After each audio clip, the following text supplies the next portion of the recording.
Yeah. Wild Indian, yeah. Hey V, line them up. I'm a wild Indian, you know I go crazy. Ain't really Indian, that boy fugazi. I just keep it player, you can never play me. You got an ass so fat, girl, let's make a baby. And another one. Then I'm back to the trap, I'm trying double song. She a bad woke chick and I love her tongue. We some jurisdiction boys, we some one-on-ones. Look, don't compare me to no Martin dog, I'm like Malcolm X. Die about our freedom, we'll leave a crack and stretch. Round of applause, boy, you know we clapping text. Chucky dog, child's play, yeah, nigga, that's what's next. Open up the cans just like Arizona. Pull up mad stuff like we got the Rona. We set up jurisdictions when we buy the corner. How you claiming that's your hood and you not the owner? Be the B, I just pulled up in the need for speed. Free the land, tell the colonizers that they need to leave. Wild Indian up in my veins, you know how we bleed. You ain't gotta lie about who we is, dog, just keep it G. We at war, we can't keep the peace. Since we at war, gotta keep the peace. Whack a cone, then I meditate. Should I need to breathe? Keep a Olmec head when we slide, dog, cause we the shit. Like my niggas said, bitch, we the sheets. I can't keep the peace. If it pop off, then I want a piece. I'm just on release. I'm in go mode, motherfucker thief. In these streets like EBT, when we at war, make peace with me. I don't give a damn, understand. Fuck who stole this land, white or black or tan. Understand, it's fuck who stole this land. Might have seen me get a little buddy these hands. He wasn't no abo man. A lot of these dudes is Sambo man. They full of shit like my ammo can. What they call an N-word out the wrong mouth as an ambulance. Wild Indian, get it in advance, or you can post dated. Ask around, I'm the most hated. Straight sacred, they stole acreage. Go ape shit, show ain't shit. It won't be televised, I don't tape shit. Be the B, I just pulled up in the need for speed. Free the land, tell the colonizers that they need to leave. Wild Indian up in my veins, you know how we bleed. You ain't gotta lie about who we is, dog, just keep it G. We at war, we can't keep the peace. Since we at war, gotta keep the peace. Whack a cone, then I meditate. Should I need to breathe? Keep a Olmec head when we slide, dog, cause we the shit.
Cocaine is a hell of a drug.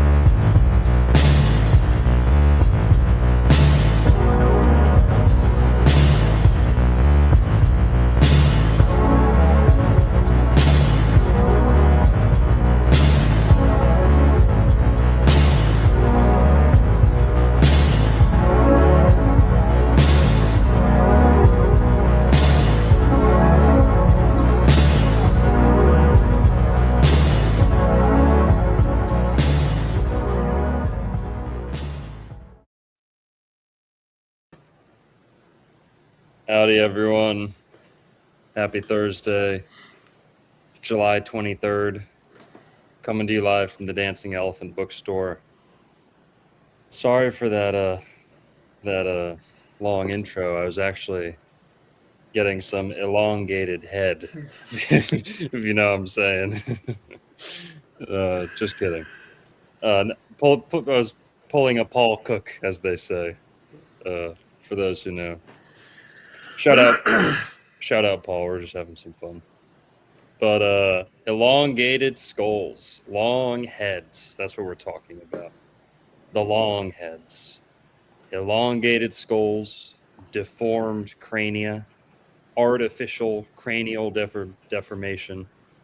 All these different names for pretty much the same concept. There were some people all across this earth in ancient times, in all different corners of the earth, who either shaped their heads in a strange way or were actually born that way. So there's some controversy about what we're talking about tonight. Huge controversy, because we know these heads exist all over. We know these heads exist all over the place. But the debate is whether some of them were actually born that way. And there's some evidence to that. But yeah, so elongated skulls. Most people, when they hear of this, they think of Peru. I think is probably most famous for having, elongated skulls like that. But Juan, what's going on with you, and how familiar are you with elongated skulls? So it's funny because I thought that we were going to be talking about giants today. Oh, real quick, Juan, I think your audio might be on the wrong setting or something. How about now? Perfect. Yeah, there we go. So what I was saying was that I thought we were talking about giants today. So I did like some research on giants and I was reading up, but yeah, no, I'm not very. I know about them because I had Brian Forrester on my show once upon a time, episode Oh, whoa. like 4, I want to say, like long time ago.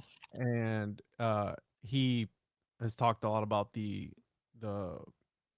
elongated skulls, and it's obviously tied to ancient aliens, the Nephilim, and in my opinion, it is kind of tied to giants, really, if you look at it. And I want to pull up this example that I found, dude. I don't know if you've seen this, but this is a rendition of what some ancient skulls used to look like. I don't know if you've. Here, hang on. Yeah. This is the example on the left is an ancient Florida man, elongated skull rendition of what one would have looked like. So, yeah, I thought it was really interesting. It kind of looks like you a little bit, bro. Mm-hmm. What do you think?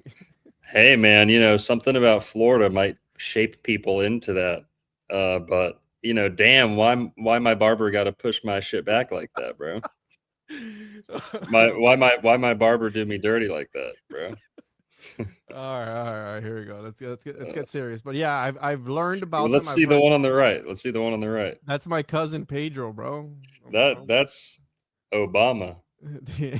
Don't be making fun of him, bro. Can you imagine? This is it had to have been painful, right? I mean, the artificial manipulation of the brain. 'Cause, I mean, I guess they start when they're small, right? But it couldn't have been comfortable. I mean, it starts out as a I guess the Wikipedia page says as an infant. Yeah, well, you're exactly right, Juan. I think if you knew what you were doing, I think it would kind of be like you wouldn't really notice if you know, if you were very, very young when they started doing this to you, like many Native Americans were put on a flat board or a headboard. Sometimes it was like a backpack type thing. Sometimes it just sit them down on it, almost like a baby, a little crib, you know, just to leave the baby alone for a while down on a flat board. Sometimes just that, just being hooked up to that board would shape their head like this. Oh, I got you. Yeah. We're gonna see some of these. Because when you have kids, they tell you, right, the tummy time is Mhm. meant to make sure that their head doesn't get flat on the back of it. Because if you leave them Yep. on their back a lot, and a lot of neglected babies, well, they get that where, yeah, it does shape and permanently can alter the back of their head. So yeah, I guess, yeah, Yeah. it's pretty bad. But there are other types, Juan. So I think probably the most common type we see in America among Native Americans is the board, the flattening board, or there's a word for it. It's um, but in other cultures they do head binding, and the head binding is very dangerous. It's very, very dangerous. High mortality rate. And that actually makes the eyes bulge out when they do that. Yeah, the headboard. Is this what you're talking about? Like this little backpack thing Yep, being up against that? yep. So this Some, woman here, after head binding though. Look at that. yeah. So the binding gives more of almost like a pineapple shape or like a cone shape at the top. But on the left there, far left, go down. Yeah, that one. That is more of a Oh, they got the whole setup here. Damn. yep. That's the thing that shapes the back and the front of the head. And I've got a lot of examples of this. I've got a whole slideshow we're going to go through, but Whoa. that one flattens the front and the back. And that was purposefully to shape the head. The other ones, I think, sometimes happen just by accident, where Mhm. that's what they put their kids in, and it shaped their head a certain way. Yeah, yeah. But like I said, we're also going to see the binding where they kind of wrap the head with something. Like, you know, the Chinese would do the foot binding. Just like that. It can be very brutal, you know. Yeah. On Yeah, the that's right, where you get this on one. the right there. That's an example of the binding. Yeah, we can get into like the, I guess, because I'm sure there's a sort of they're finding either their gods or something that look like this. Are they emulating some sort of like hierarchy where Right. royalty would have a sort? Because if you look at some of the pharaohs, they kind of sort of also have that elongated head. It could be the headwear, right? But also, there's been speculation where they also had elongated heads to kind of emulate the gods, right? Yeah, Some sort of royalty, if you will. totally. Here, let me export this slideshow I've got. Yeah, this is gnarly, dude.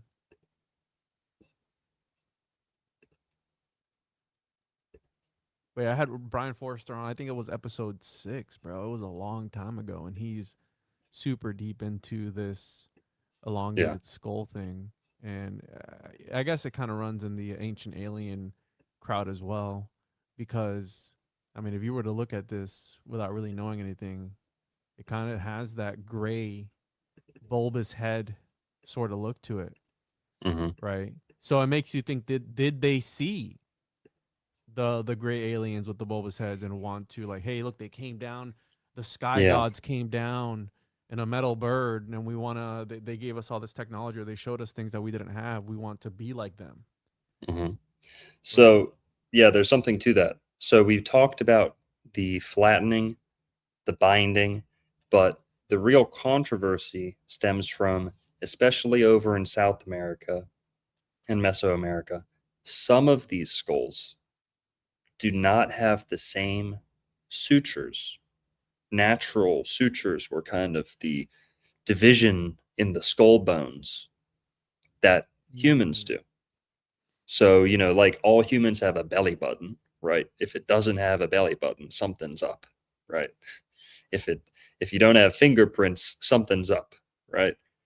If you don't have a sagittal suture down the middle of the head, which is where your skull gets. So, have you ever noticed this thing, this line down your lip? You know, have you ever noticed how some people have cleft lips or Yeah. a hair lip? Right, it's probably the most common birth defect in the world.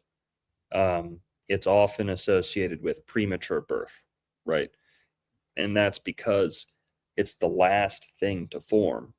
It's one of the last things to be tied together is the front of the head. And, so basically, there's a stitch that goes through the body. Have you ever noticed why the hair runs down, the center of your chest in kind of a line? You have a happy trail. Not to be lewd here, but uh, The you ever wonder gooch why that? is Yeah, exactly. separated with that The suture. gooch. Yeah, exactly. The goocher, the gooch suture. Does the Is scrotum also have a suture? Yeah, I guess so. You tell me one. Of all the ones I that you see, how many I have? think so. I think there is a little ridge that goes So down. And I mean, so your ass crack, right? It's a freaking yeah, it's right down the middle of the body. exactly. That's basically the final stitch that goes on, and in the skeleton, there's a similar thing in the skull especially, and that's why when you're a kid, when you're a baby, it's all very soft up there. You can imprint a child's skull very easily. It's like almost like dough, right? And so that suture is still very soft. But basically, there are some Can you hear me of okay, the bro? Some yes, people are saying my audio is low.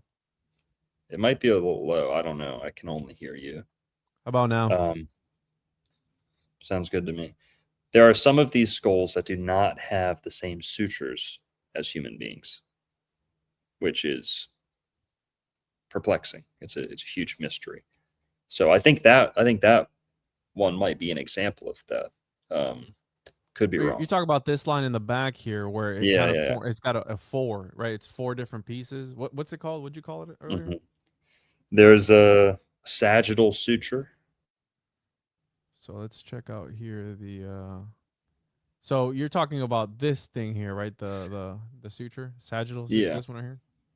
hmm This would be towards There the are back of the skull. there are some elongated skulls that do not have that Really? stitch. Yep.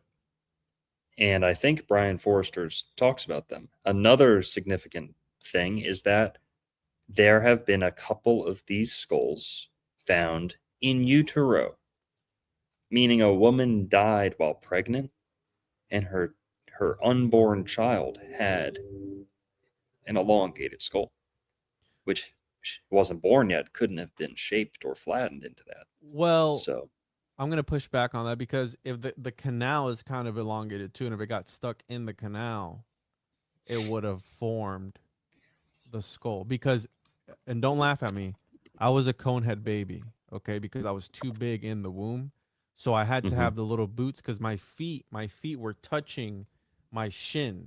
They were all the way up, and my feet were all the way up, so I had to wear little special boots and a little special hat to shape my head back. So I think I was actually born with an elongated skull, bro. Okay, no jokes. I'm being 100% serious right now. I was born and I Mhm. had a little helmet, and that's why my head is kind of shaped funny. But Yeah. Okay. Well, that explains a lot. Uh, well, Dennis here, this is a good comment. He says the CC of the brain is different. This is another good point. When you take a regular human skull and bind it or flatten it, the cranial capacity, CC, doesn't change very much. So basically, you take a circle, you take a sphere, and you shape it into a new shape. It's still the same amount of yeah, mass or yeah, internal capacity, right? You're just reshaping it, stretching it out. It might look longer, might look bigger, but you're actually just stuck with the same amount, right? Well, some of these skulls, some of those, well, some of the ones that look just like that, are so big that they have 1.5 the capacity, sometimes more than that. And so that's a clear distinction. To your point, Juan, are some humans just doing this because it's a memory of some ancient race or some ancient ancestor, some ancient visitor, right? That's good evidence for that. The lack of a suture, the increased capacity, things like that. So, but here, let's go through this slideshow.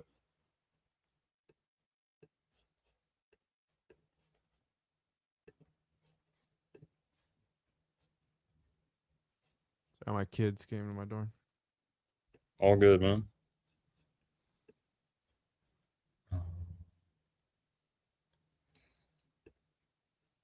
All right, here, let's run through this.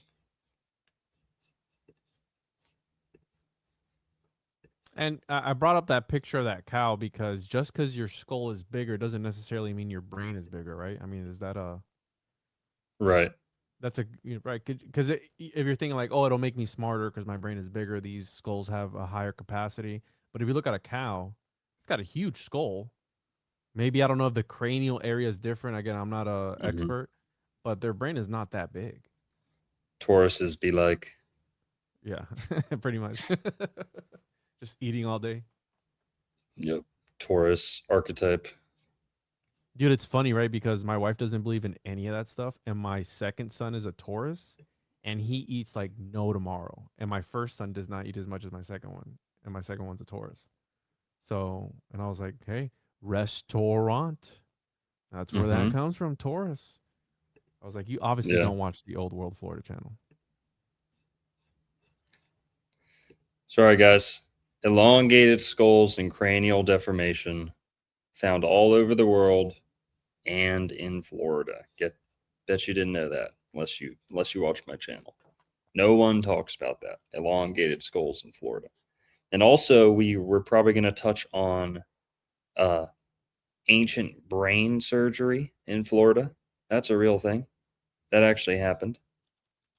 And then we may talk about things like Juan mentioned giants. Giants and the elongated skulls kind of go hand in hand. Another thing that's often mentioned alongside elongated skulls is double rows of teeth. Like there's these legends of monsters, giants with 2 rows of teeth. And has that been? So you said, has that been confirmed that these elongated skull have 2 rows of teeth? Some of them, a few of them. And there's one instance of that from Florida, actually. That plays directly into biblical literature where the Nephilim were said to have had 2 rows of teeth. A lot of these skulls also have red hair, which is interesting, right? Yeah. And then what exactly is a giant? Is a giant like tall in stature, or maybe they're tall because their head is so freaking big, right? There's a lot of that's something else, yeah. In many ways. Yeah, when we talk about the Timucua Indians, we're gonna bring that up about how the long head may have given the illusion of being taller than you are, If you're shoulder and shoulder with someone, but their head goes up an extra 6 inches. But all right. So most famously, we hear about most people who've heard of elongated skulls probably know that they come from Peru. Peru's probably most famous for producing elongated skulls. Not that that's what Peru's most famous for, but of all the places that produce elongated skulls, Peru's probably most well known for it. The Paracas skulls. So when we think of Peru, we think of Inca a lot of times, but the Paracas culture, their smaller territory was kind of encompassed by the larger Inca territory. I think the Inca came later. But the Paracas culture is specifically, notable for having all these different skull shapes, especially the elongated ones. Really, really big. Some of them have that weird, like double, like heart shape, almost like a butt, where it's like 2 brains coming out of one head.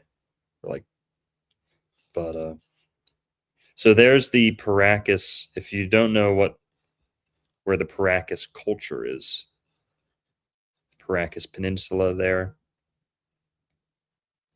And, Juan mentioned some of them have red hair. That's true.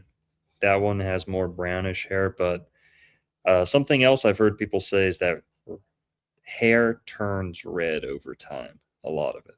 So a lot of mummies look like they have red hair, but it's not always the case. But who knows? I'm not an archaeologist or anything. But okay. And yeah, there you see the long type. You see almost like a giant, big, extra. Look at the cheekbones on this one compared to the others. That thing's huge. And you see these more bulbous types, like Megamind types.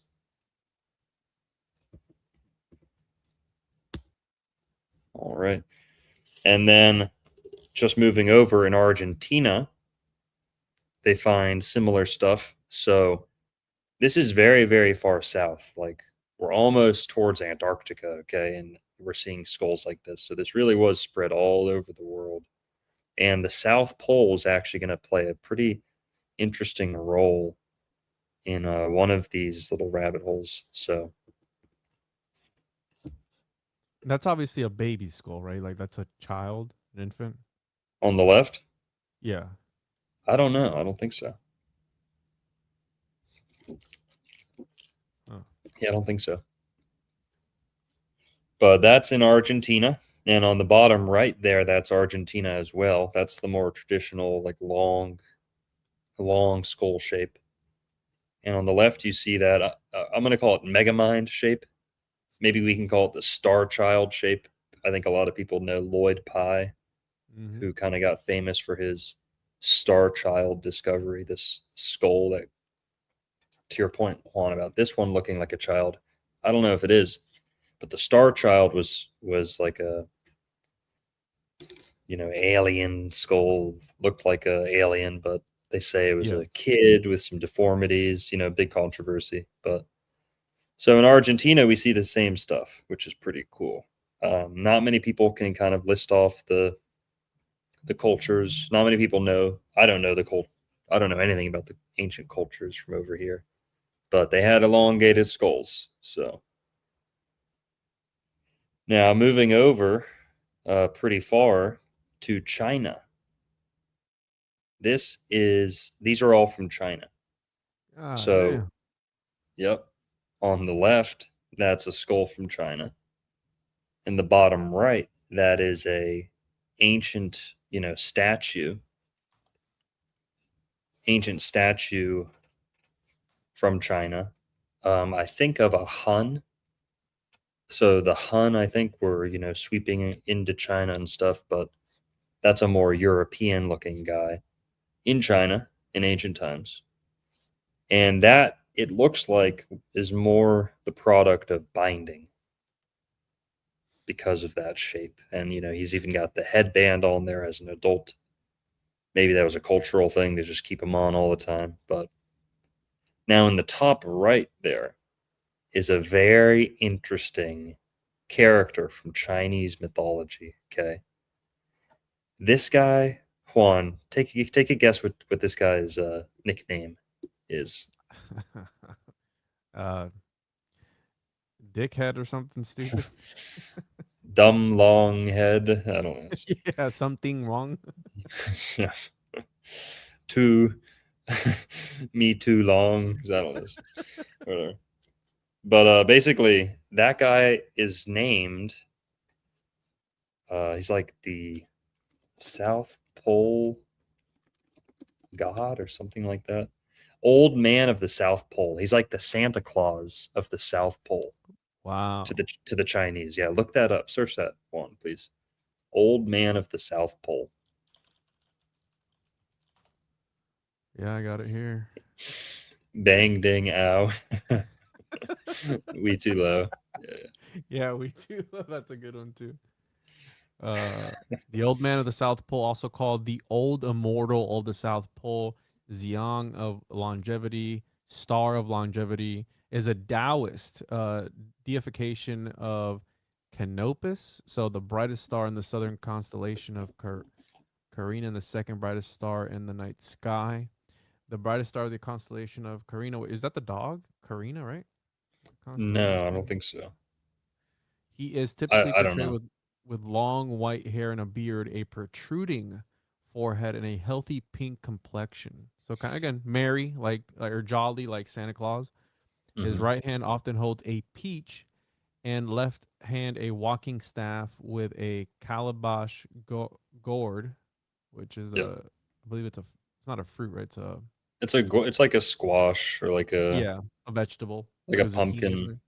Yeah, Yeah. and that's what they used to make pipes out of. Calabash is what they make like the Sherlock Holmes pipes out of, I think. Remember when we talked about the Puerto Rican story of creation, and it came forth, reality came forth from one of these things, Mm. um, which is said to contain the elixir of life. He can also be portrayed as riding a crane, a deer, often accompanied by disciples. So yeah, it just depends on where you see him, right? Look at this is the one that you're talking about here. What an Yeah. interesting What's the thing. association with the South Pole? See if it says that in there. Yeah, read the. So because he's a deification of the star in the South Pole, the Carina constellation, which Yeah, but I don't know if is that's in this. Okay, yeah, it is. yeah. Well, So keep reading. Read the legend part.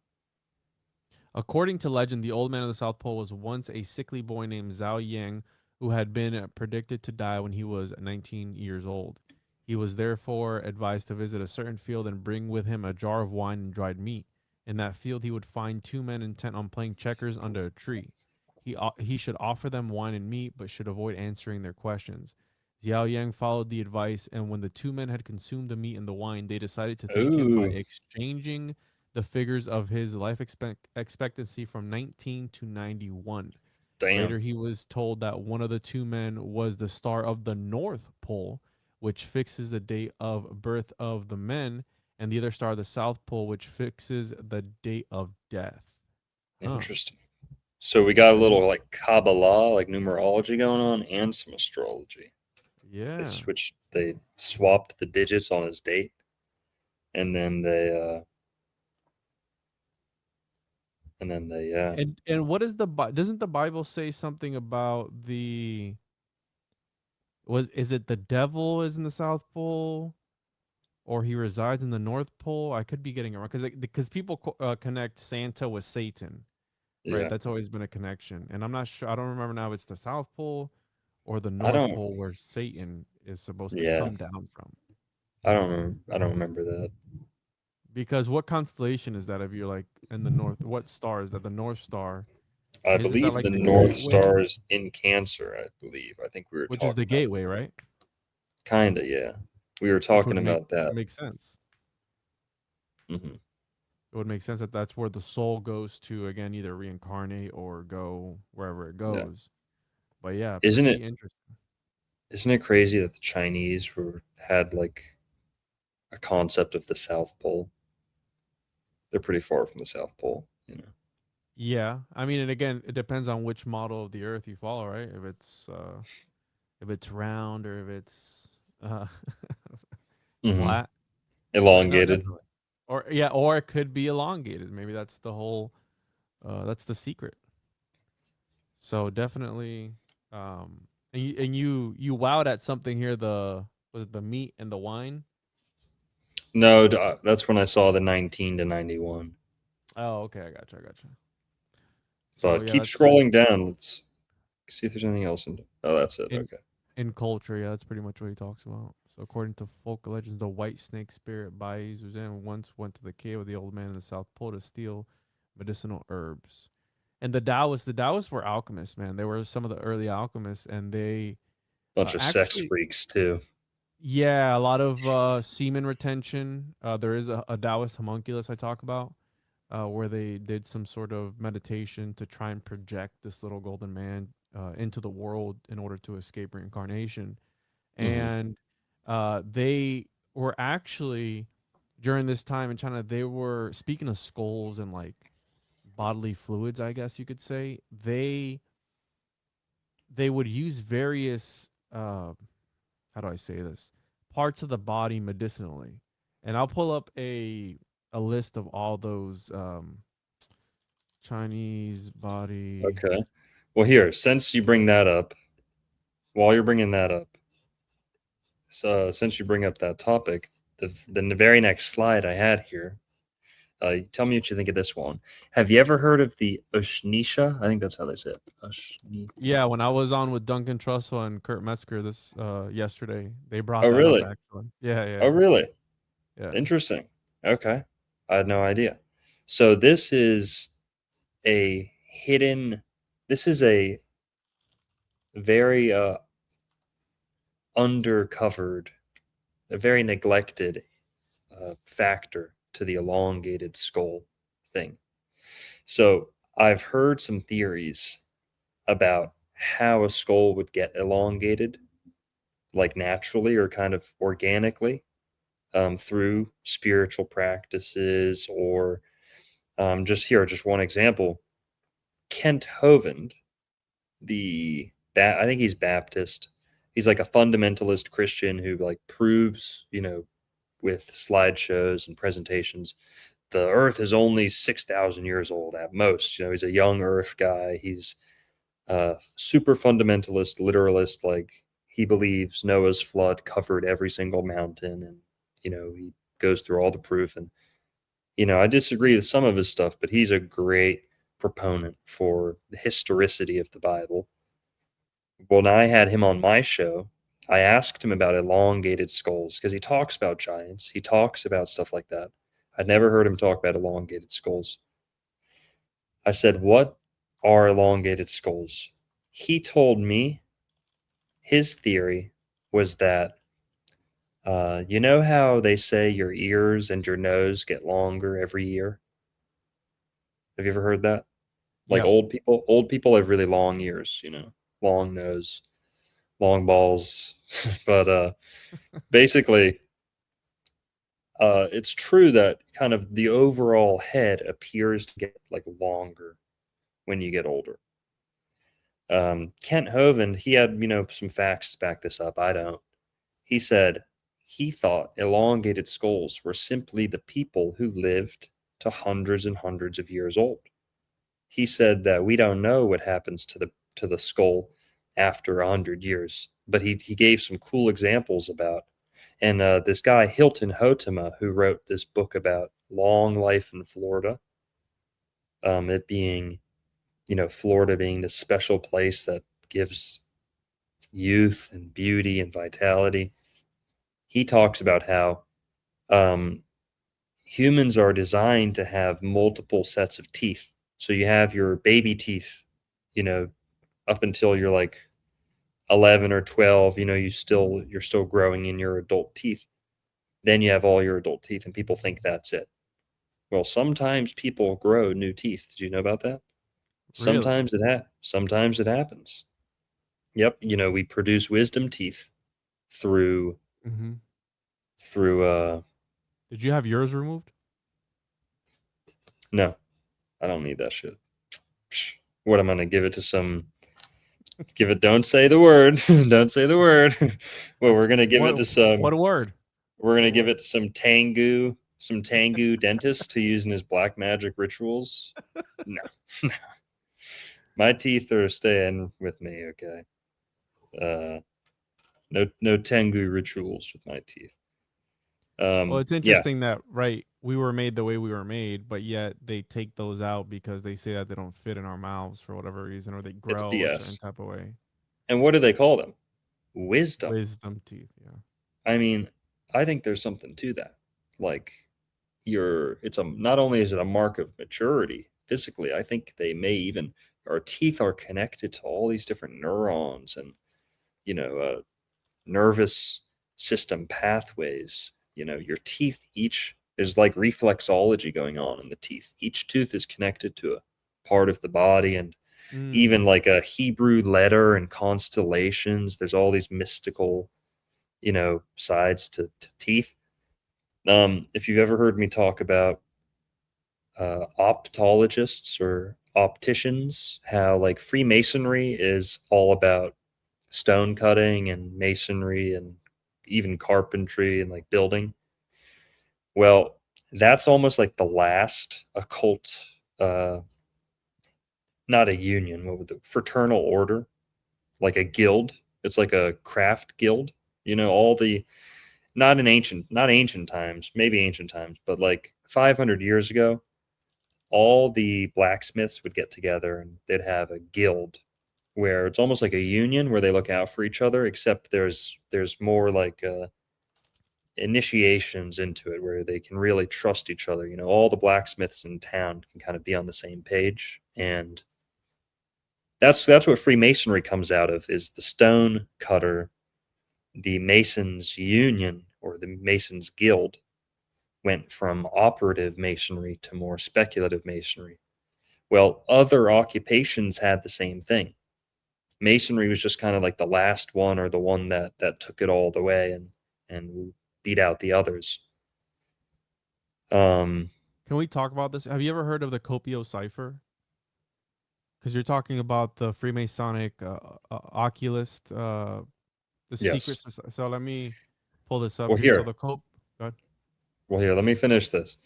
There's the oculists or the opticians, whatever they're. Mhm. I think you just used the right word. That was one of the last, maybe even current, maybe even still happening now, because if you've ever noticed, all this Illuminati, symbolism is like masonry, stone, Illuminati temple, confirmed. pillars, stairs, it's all architectural, right? Well, you'll also notice that that's like the bulk of symbolism, but so much symbolism, maybe an equal amount or more, certainly second, is eye, eye symbolism. It's all about the hidden eye, the all-seeing eye, the single eye, the eye of Osiris, illumination, right?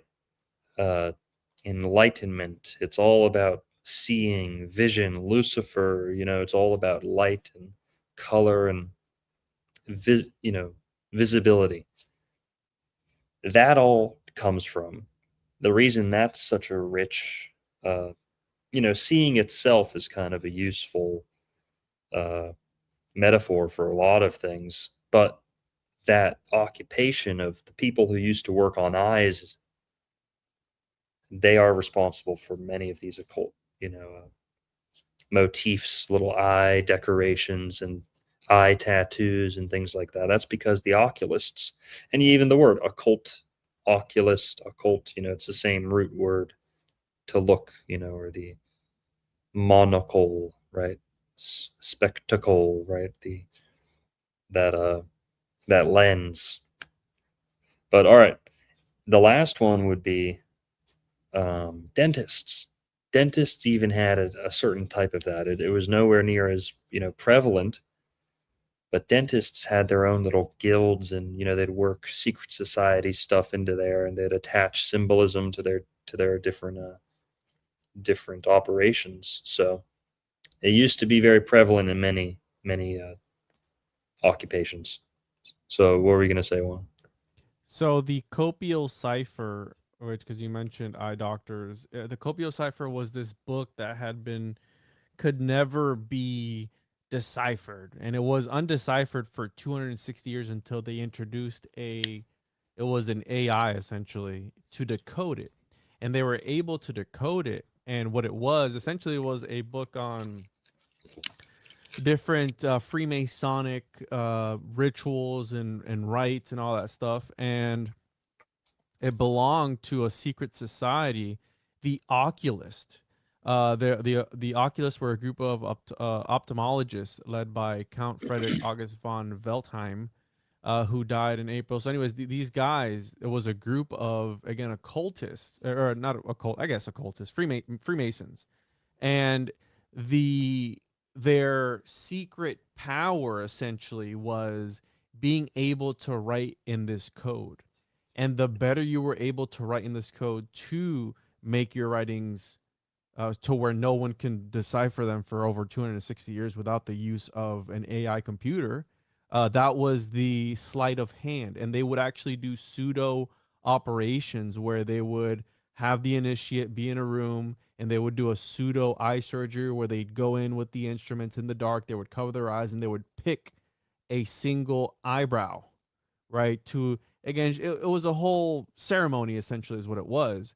But yeah, their whole thing was how well could you decipher things? How well could you? I'm sorry, how well could you encrypt things with your writing? And even till this day, some of these writings, a lot of these symbols, they still haven't deciphered them because they think that they are names to people or names to certain ranks or whatever. So they still, some of it has not been deciphered.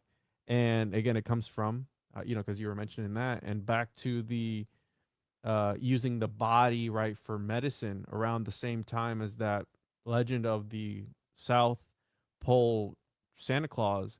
The Taoists are known for using various parts of the human body, including right, there's a list, and this is from a book that the Benkao Gungmu, and this book was written by this guy who he wrote it for like an emperor or something like that, and he ended up actually collapsing from writing this book. He ended up writing the book for a very long time, and then he ended up dying from exhaustion after writing this book about all these medicinal uses for different things like uh, human hair cut off of a head, human hair collected from a comb, human dandruff, earwax, feces, urine, white sediment of urine, like all these different things they use for different medicinal purposes. And it all comes back to this idea, one of my favorite legends, the Mellified Man. Have you ever heard of the Mellified Man?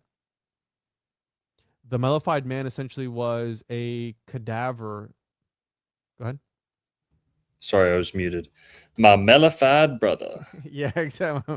Mellified. So the Mellified Man comes from this legend that essentially, I believe it was a monk of some sort.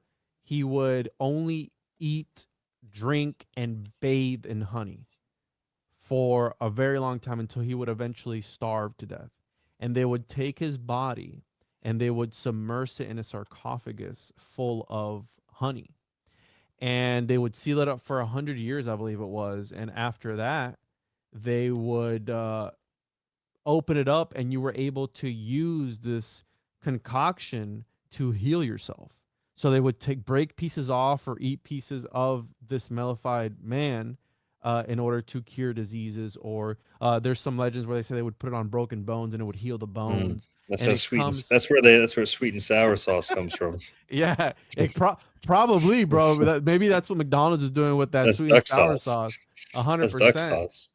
And it all originated from this Bunkao Gengmu, this book. And yeah, so the donor, let's see here, the origins, yeah. And there was also Alexander the Great was reportedly preserved in a honey-filled sarcophagus. So maybe there's something to this guy. Kind of looks like he has an elongated head here a little bit. He's got a Dr. Longo nose. I can tell Yeah, you he that. does. Got the same nose as Alexander the Great over here, guys. So yeah, the Arabs supposedly did it, and 70 to 80 year who was willing to give their body to save others. So again, you would become sort of like a philosopher's stone, if you will, and you're only so a one takes no more food or drink, only bathing and eating a little honey. So after a month, his excreta are nothing but honey. Then death ensues. His compatriots place the body in a stone coffin full of honey with an inscription, yada yada yada, and then they open it 100 years later, Jeez. and boom. What a way to go, right? I mean, that's and even the Taoists are also the ones that would do the human mummification. Have you ever seen that? Yeah, I'm sure they did. Well, here. So where they would All right, mummify all themselves right. living? All Bro, right, crazy. one rabbit hole at a time, bro. Let me process the fucking Mellified man the first. fucking honey slugs for a sec. All right, fucking human Cinnabon over here. Yeah, pretty much. human honey bun. You can buy one of these dudes at the gas station, dude. Leave a honey bun in your car for too long, it turns into The philosopher. It turns into the philosopher's stone, bro. yeah. Oh man, yeah, no, it's It's a wild world out there, man, and there's a lot of weird, interesting things. But yeah, Well, here let's try and before we get too far away from the Chinese Santa Claus, this old man of the South Pole, you know, um, we're trying to kind of tackle the question: is there a natural process or like an active process that can result in this type of head lengthening or expanding? Well, funny enough, the Ushnisha that we were talking about for a sec. This is the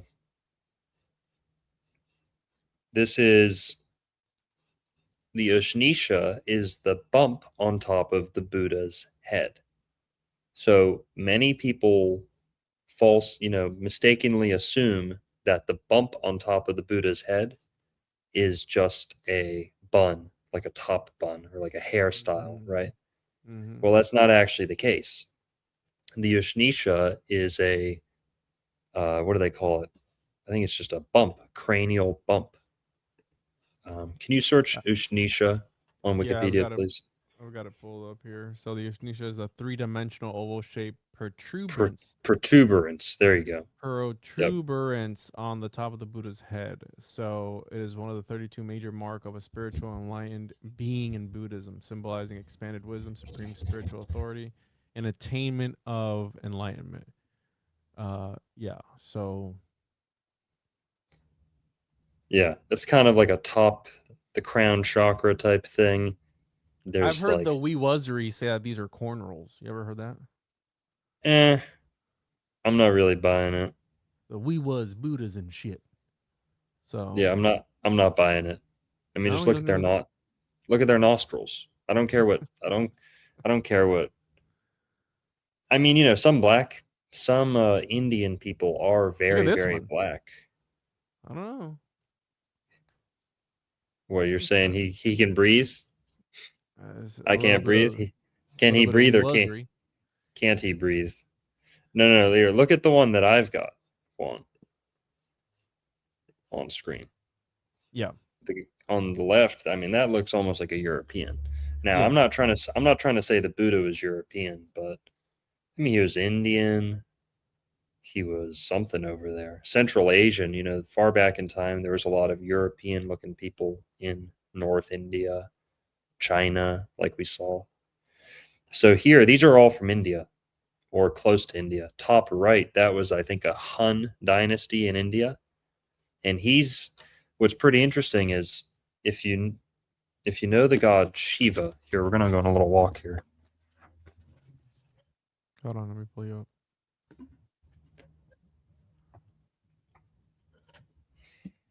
There, I got it.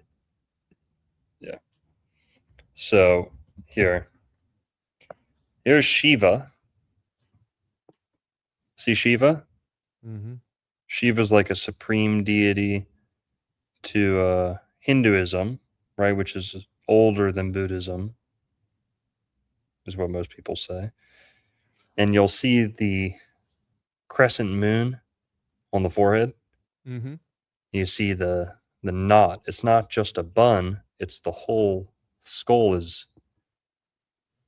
So Juan, when you say earlier you asked, could this be one group of people mimicking another? Well, it could be here, one sec.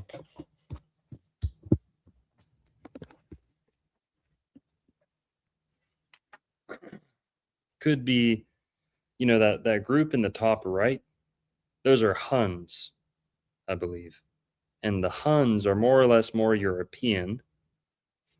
People think of them as like Asian, but they're pretty European. That's where we get the name for Hungary. Hungary, right next to Germany.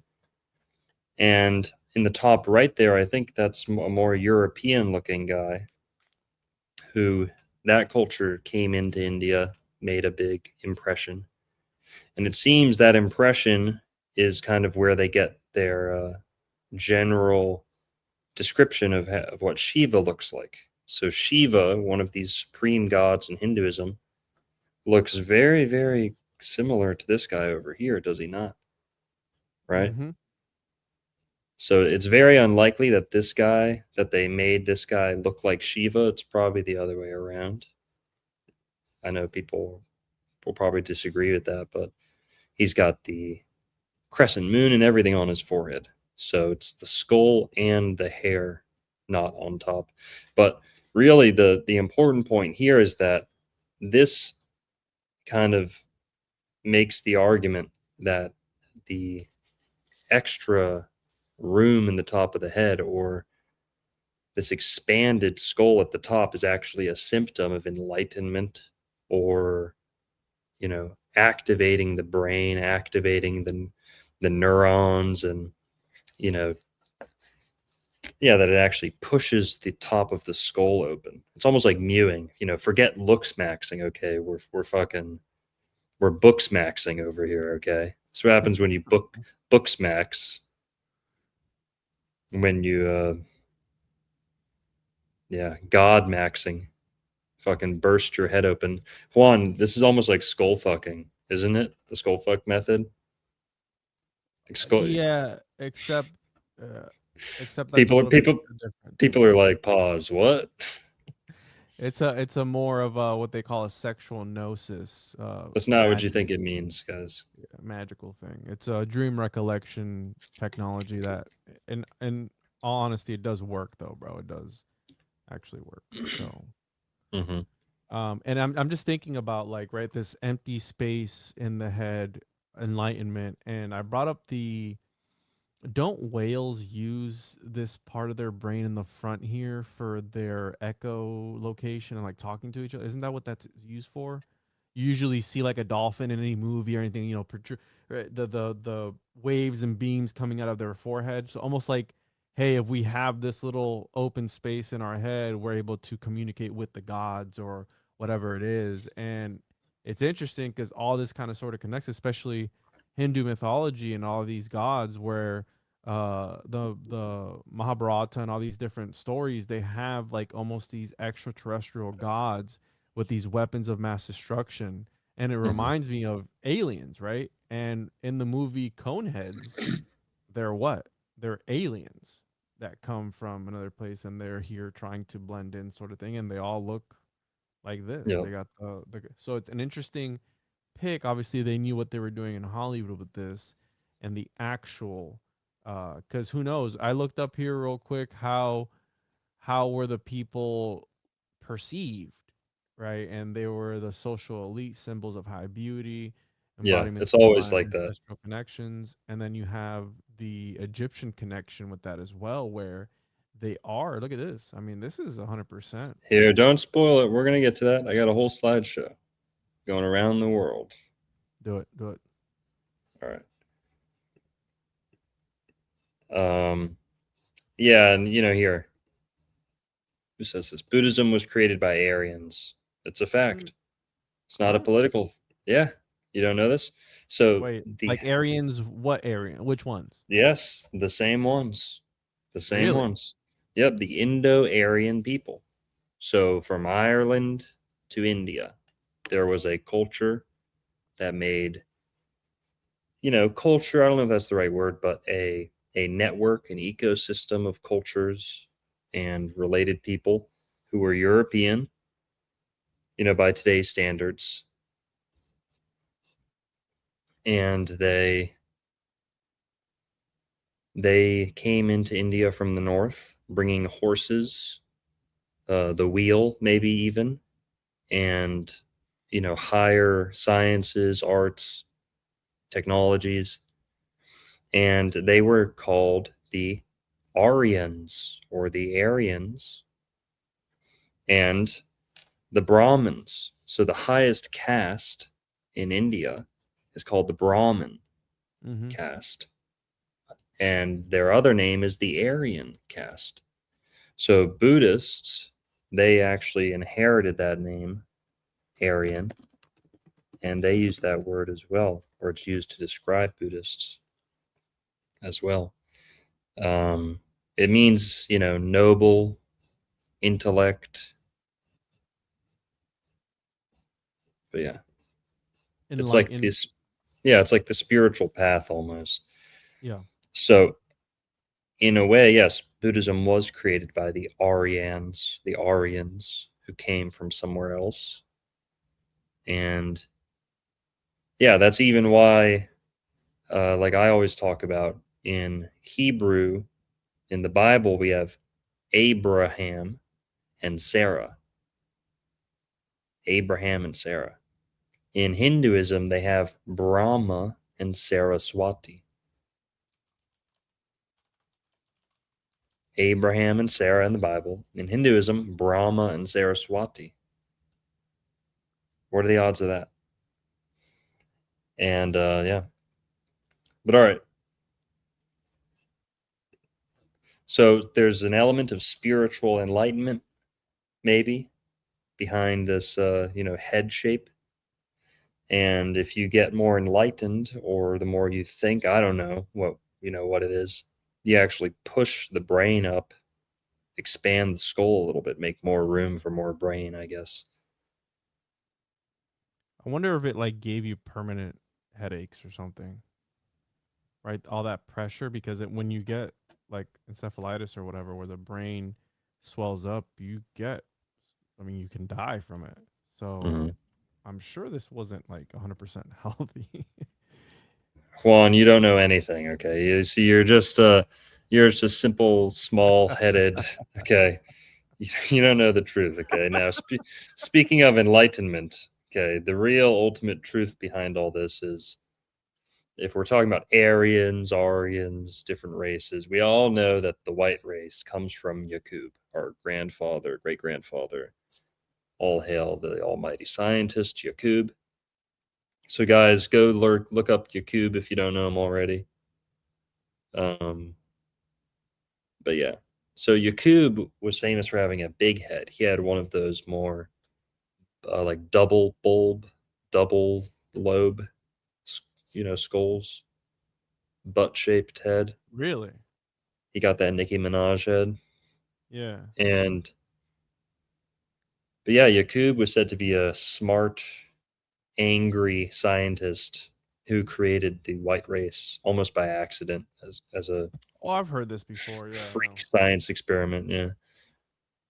But so they always say that this guy had a huge head for some reason, which is hilarious. But all right, so moving on, we've got the in India we see it, and it's associated with the Buddha's enlightenment, and also Shiva the god has a similar head shape. People usually think it's just matted hair, but there's a cone head underneath that hair. So certain hairstyles prevent you from being able to see the shape of the head. And we're going to see that some more. I'd rather have a cone head than a boob head like that. You have like a tit on your head Right. on that way, you know? Now, this is a group of Native Americans up in the Northwest. They were actually called the Flatheads, the Flathead Indians. And they had a very unique head shape.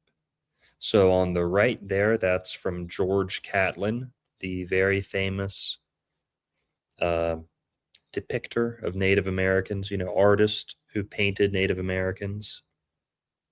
George Catlin, he made that. It's one painting, but I split the two people into different windows there on the right. But that is from George Catlin, who made very famous, beautiful paintings of all different Native tribes. On the left, that's more of I forget what they call those. Lithograph, some shit like that. Wonder if that's where they got the inspiration for Predator from. Maybe no, that was actually from a black girl at the register of a Popeyes. That was We love actually Predator and shit. that was actually all right. Yeah, cut that out. Can you tell your Yeah, tell you tell your tried. team in the Philippines to just edit that out. All right. Yeah. I'm sure they won't. All right. But the Flathead Indians, yeah, were famous for having this head shape that was tall and long, but also very broad. So very broad as well. Let me double check where the Flathead Indians lived.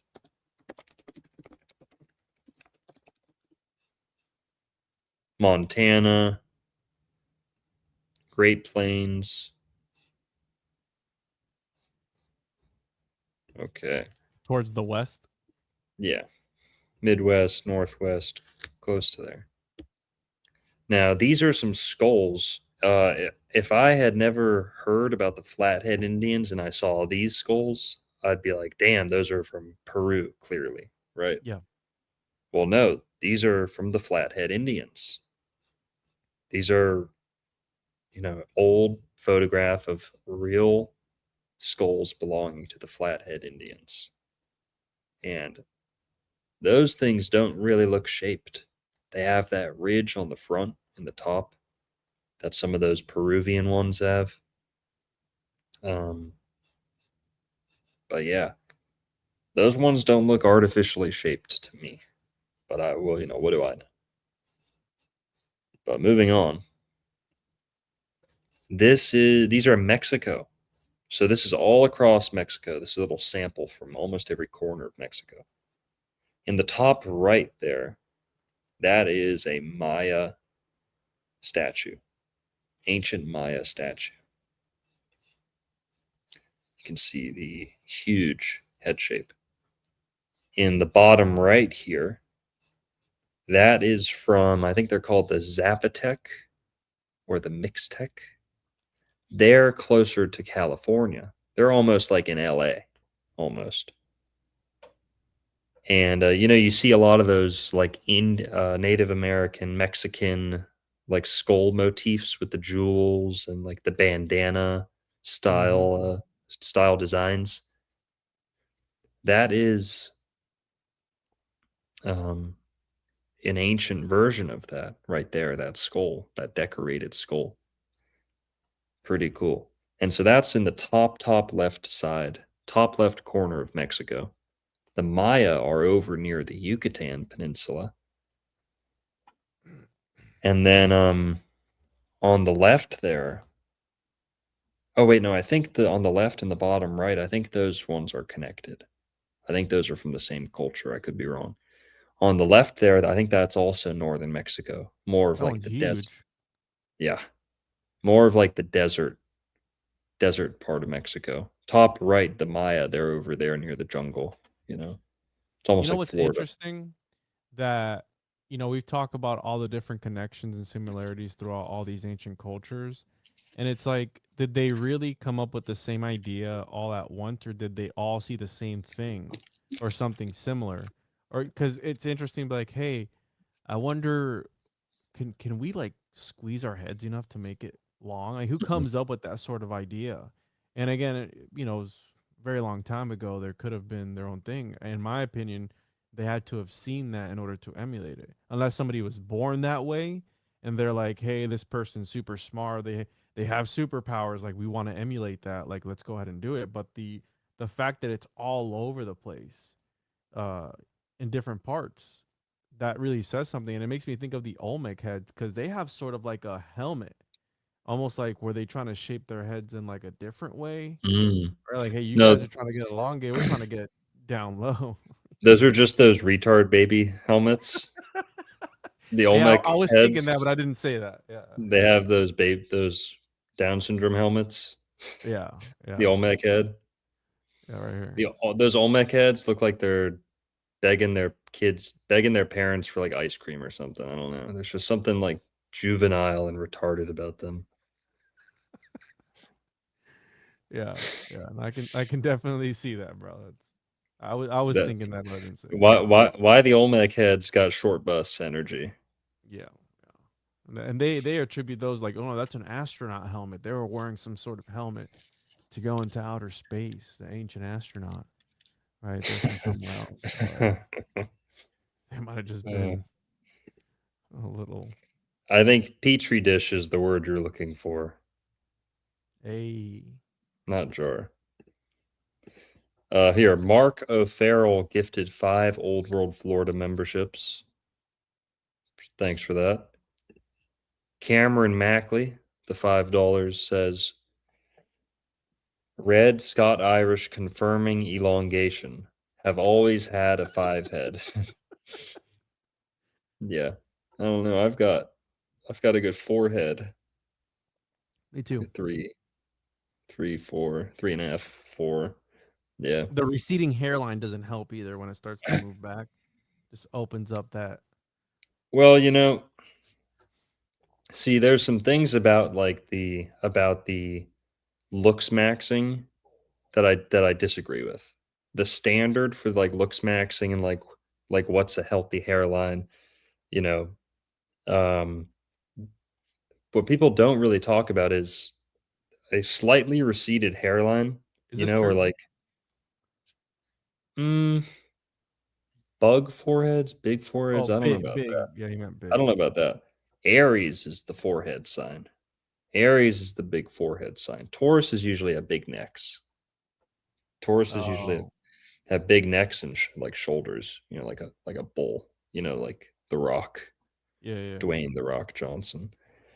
Um, but so I'll give you an example, okay? And maybe I'm coping here. Maybe this is copium, where but uh when people get these hair surgeries and they fill in their corners, it makes you look dumb. Re- Be- retarded. Yeah. exactly. It makes you look feminine, and having a wide, broad forehead is actually a mark of intelligence. Now, yeah, you don't want to have your hair gone. You don't want to be losing your hairline, 100% right? copium, bro. But and there's also something about the shape of there's a masculine shape to a hairline and there's a feminine shape to a hairline. And when people get that hair surgery, they get the feminine, childlike shape. Now search it up. I'll show you what I mean. Search Jorge Masvidal. The UFC fighter? Or yeah, Yeah, UFC. Jorge Masvidal just got his hairline filled in, Oh like in god. in Turkey, bro. I see it, yeah. It is the worst one yet. Yeah. You know, I have a friend who actually he tattooed, so instead of getting the hair, he tattooed the hairline here Yeah, and here, and he was trying dude. to get me to do it. Hispanic people are obsessed with that, dude. With tattooing the hair on, and Hispanic women tattoo their eyebrows on all the Yep. time. It's Yep. crazy. It's the worst thing you can do to your face is to tattoo your eyebrows on. And this can't be healthy either, Personally, though. I mean, look how much yeah. shorter his forehead is now. Dude, look at the finished product. Look at another picture. Search Jorge Masvidal new hairline. It's Oh, hilarious, dude. It's hilarious. yo, Bro. he looks like the Olmec heads. Like he looks. Yeah, I mean, this guy would kick our ass, but yeah, yeah. he looks. Yeah, it looks a little off right now. Yeah. Look at him right there, dude. What? He went from Longo to Chongo, bro. He went no, That's but crazy work, dude. see when you mess with your hair like that, like look how young and dumb he Yeah, looks. yeah. Like he actually looks less wise, you know? Whatever. I mean, taking punches to the face for that long also probably doesn't do you any good. So, yeah, but that does look funny. It looks off how you're saying. It does look. Yeah. You don't When look people better, right? I don't think it looks better. I mean, the long hair isn't really helping when everything's kind of pulled back like that, but I'm a forehead truther, okay? I'm a forehead red pillar. The forehead's everything. This comment is right. Mike Paul's right. Phrenology is true. And what you this is why I don't like the looks maxing, because it hides what you're actually exhibiting. Our face, our body, Mhm. it is shaped by our thoughts, by our vitality, you know, your breath, your diet, the decisions you make compound into your face. So yeah, genetics is part of it. But have you ever heard who was it? Mark Twain or George Orwell maybe said by 50 everyone has the face they deserve. Mm. You know what's Yeah. funny? Yeah, I'm a People who hater. get this done and then their hair still ends up falling away and they just wasted a bunch of money and time. Did you see the guy whose forehead speaking of elongated skulls, what was it? This guy here. You see this guy? There was a guy who's this guy Oh, right here. yeah. Yeah, it all ties in together. Left me looking like an egg, bro. You know how mad I would be? I would not want to go anywhere if this was me. Look at that, bro. What? You gave him that Charlie Kirk. Gave him that. Yeah. Yes, bro. Yes. Look at that. Look how he started. Again, receding hairline. That's fine. I mean, I don't care because I shave my head, so it doesn't really bother me. But again, You're some good, people are bro. You got a self-conscious. good hairline, bro. You're good. But It's this flat, guy, straight. whew, it's flat. It's cone. It's a little coney. You can't see it, but it's a little coney right there. It's all good though. I shave my head. I don't really Oh, care. I got a huge widow's peak. I've had high corners since I was like 18. But my Yeah, hair's my not dad. going anywhere. My hairline's Yeah, not going anywhere. my dad's goes in like that, but he doesn't. In my family, it doesn't really run where people get bald at the top and then have the side. I never understood that. Like if you're bald at the top and have hair on, just shave the whole thing. Like you're Yeah. gonna look good, right? I think that's just my personal opinion. But this guy looks like he got into a fight with Masvidal after that surgery. Yeah. Yikes! Damn, bro. Dude, that is bro. Have you ever seen Zika heads? Oh, what is that? Search Zika head. Oh, dude, come on, man! Don't be mean. But yeah. Don't be mean. I'm mean because these things exist. So this is from is that from the mosquito biting people, right? Giving them that disease, right? Yeah. When shoddy suck too hard. Shut, shut. Pull all So this would be like when another shoddy form. suck your brains So out. hear me out. Hear me out. If somebody can be born with a small head like this, then somebody can be born with a elongated skull, how we've been seeing, right? I mean, if one is Could true, be. then the opposite could also be true, right? Yeah. Yikes. Yeah. That's sad. Mosquitoes. Do they die? I don't know. Transmitted. The virus attacks fetal, severely stunting brain growth while leaving the skin and skull to grow disproportionately. What happens to these people? What do you when they want from die? me? You want me to start the Zika head support fund? Yeah, guys, Yeah. all tips donated tonight are going to Zika head Research. Zika head research. I've got Hey, my Longo team. said it, not me. Okay. I got my team working on it. All right.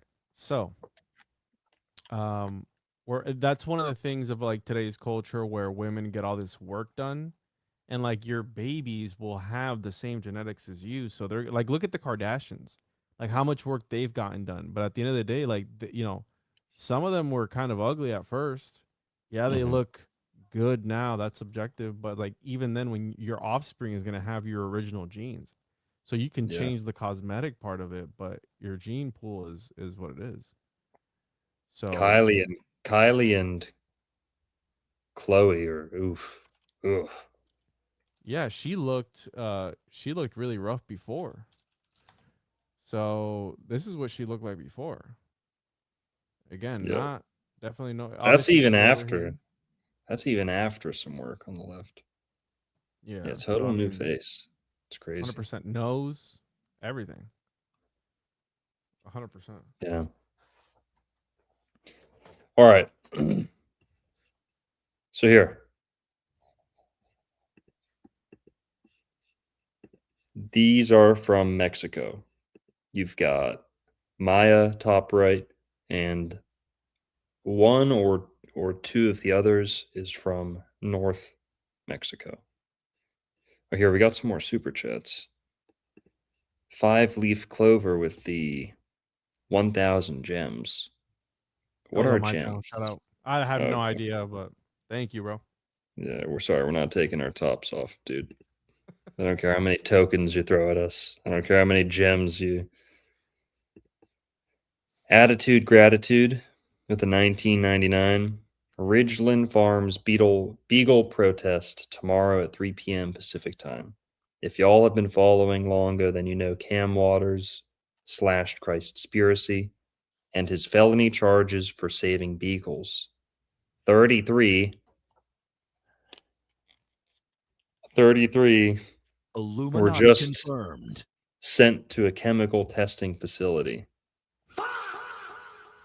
Guys, go get in touch. Not in touch, but stay tuned to Cameron Waters on Instagram. Christspiracy is his other page. See what's sorry I'm out of the loop on this one, but yeah, there's basically this whole legal battle going on with this beagle testing facility. You guys remember when Dr. Fauci was getting grilled in Congress and they were saying like, "Oh, Dr. Fauci, you were in charge of this laboratory where they were plucking beagles' eyes out and having flies bite them until they died and stuff like that and Ants. all." No. Yeah, all these terrible things in the name of scientific research and chemical pharmaceutical testing on beagles. People made a huge deal about Legally Blonde, the movie. Isn't that the whole movie's about testing chemicals on dogs? It's been a But long time since I've seen that movie. well, basically, it still happens. People thought it's done because they made the movie. They thought, oh, it's dogs are safe now from animal testing. No, they test vaccines on dogs. They test cosmetics on dogs. They do all this terrible shit. So, Legally Blonde 2, thank you. Oh, okay. And so I guess they're protesting again. They already did 2 blitzkriegs on this testing facility. They lost a court battle and they were supposed to shut down completely, but they still had dogs there. They're still operating in some capacity. And so these people, my friend Cam being one of them, like blitzkrieged, bum rushed, cut their way through a fence and just swarmed this facility and grabbed as many dogs as they could and bolted out. And I think they did it twice, or they did 2 demonstrations. And I guess they're gonna go do another one or something. So yeah, guys, go check up on that. Maybe you can go. I looked it up. It's in Wisconsin, Yeah, that sounds right. and I work tomorrow, so I don't think I can make it. Jay says, "Who cares? Who cares? I work tomorrow at Who 3. cares? Sorry. Who cares about the Beagles?" Oh my god. Oh man. Well, it's either that or the Reese's macaque monkeys. Right? Would you rather it be a dog or a monkey Oh, or a rat? this- that's savage. But all right, for those who do care, please go do something about it. Wait, is tomorrow a holiday? No, right? No. This guy's trolling me. It's Pioneer Day tomorrow in Utah. Everyone gets the day off. What? I don't know. That might be true. Is he That might be trolling? true. That might be This true. guy's he's a troll, bro. Oh, it is? No, hold on. Pioneer Day 2026. Local celebrations in Florida include Lake Wales Pioneer Days Festival.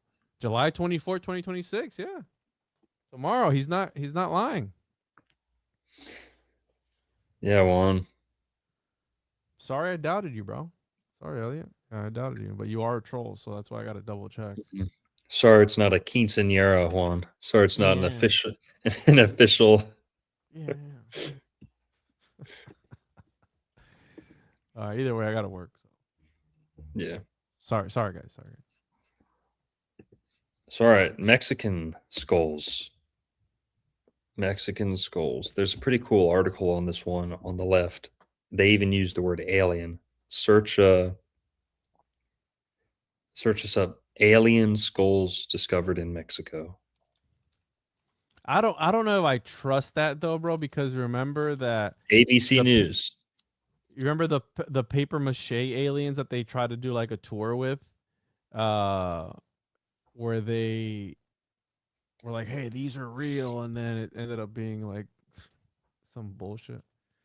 So this is from 2012, December 21st. Wasn't the world supposed to end that day? Wasn't that one of the Mayan calendar Ooh. Yeah. predictions? I've another one of these. No, you gotta get like the windows shut down. Yeah, I know what you're talking. I don't have it. It's like when the world's ending. So archaeologists in Mexico have uncovered 25 alien-looking human skulls within a cemetery in the northwest state of Sonora. They said today. Yeah. Some of the skulls showed deformities, said Cristina Garcia Moreno, who worked on the excavation project with Arizona State University, which analyzed the bones. The bones are about 1,000 years old, dating from 945 AD to 1308 AD. Quote, this was an Hispanic cemetery with 25 skulls and 13 of them have deformed heads, Moreno told ABC News today. We don't know why this population specifically deformed their heads. Moreno said that the scientists had found skulls in other parts of Mexico, including Guasave, south of Sonora, that also showed similar deformities in certain groups of people. Scientists believe they put beams of wood on the front and back of individuals' heads and wrapped the wood with bands to exert pressure on the skull, Moreno said. Quote, we know that in some parts of Mexico, people deformed their heads because they wanted to distinguish important people or they wanted to distinguish important people, that they wanted to distinguish people from one group from another, she said. Moreno said the skulls like this had never been found in Sonora and that many of the skeletons in the cemetery were those of children. So I'm pretty sure December 21st, 2012 was. Yeah, that is. Yeah, it was like the Maya. I think I graduated. Mayan end of the world. No, I graduated in May. I'm lying. The rapture too. Yeah. Was like they're saying the rapture was going to be sometime around then. Yeah. But all right, so yeah, that was pretty mainstream. That came out. Right, here's more pictures. Here, bro, did you change the fucking? No, bro. you did. No, you. No. All right. So this is from Mexico. Now we are in. Shit, I forget where these are. Germany. These are either Hun or Germany. The one on the top left and the top right are the same, just different angles. I believe, yeah, these are Hun burials as well. So the Huns were famous for the skull binding. That gives you more of the skinny look at the top. Here are more Hun, I believe, like near Russia or Central Asia. And on the bottom right, that's like a depiction of what. That's a woman. I think that's a guy. That's a woman. Yeah, it's a woman. Guys, what do you? Jeez, Juan. What type of clubs you've been going to? No, it's very. That looks like a guy. Does it? I feel like I've seen my lunch lady look like that once upon a time. Let's take a poll. That looks my like PE coach. That looks like Charlie Kirk too. Honestly, not gonna lie, a little bit. Is that a guy or a girl, guys? I think that's a dude. Dude looks like a lady. It's ma'am. For real. This guy would fit in great in today's society. Trying to find my Yeah, it's a dude. Juan is just so superficial. He just sees a ponytail and he thinks girl. No, it's the face. He's It's the very soft eyes. You know, very. Look at the lips. Very now feminine. listen. Okay, it looks like he's got some makeup on.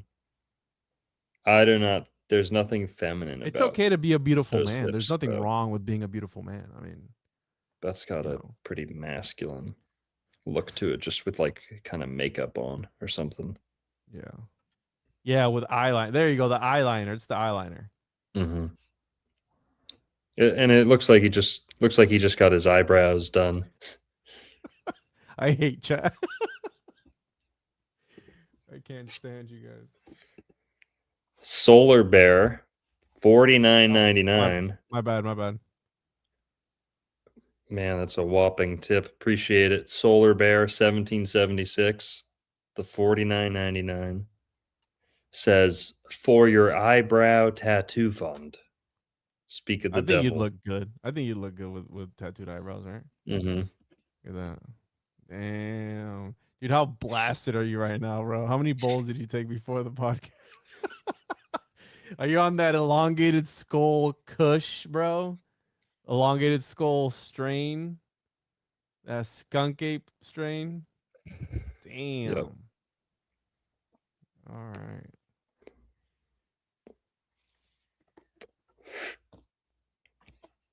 All right. Juan would get fooled easily in Thailand, probably. Eyebrow fund, more like the highbrow fund. Ayo. Appreciate it, Solar Bear. All right, dude. Hey.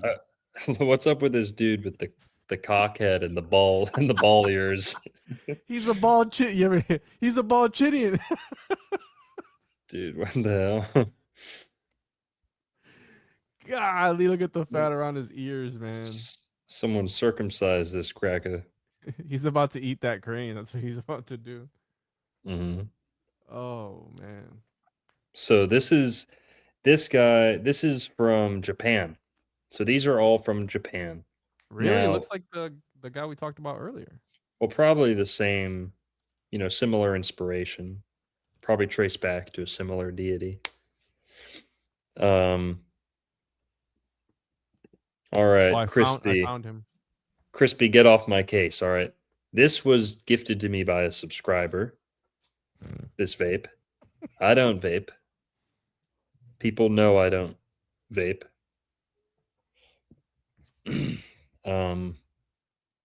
I don't vape. This was gifted to me. Donated, and I'll smoke it when I'm inside. All right. So this is the Japanese Fuku Rokuju, which it is Japanese, one of the 7 lucky gods in Japanese mythology. Fuck you, Roku. Yeah. Fuck you, Jew Roku. The Tengu. Fuck you, Roku Jew. Fuck you. How do we pronounce it?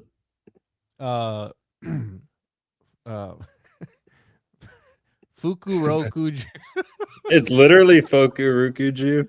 Fuku you, Rokuju. No way. Yes, Fuck bro. you, Roku. Fuck you, Rokuju. Bro, Netflix and chill? Netflix and chill? Nah, I'm trying to fuck you, Rokuju.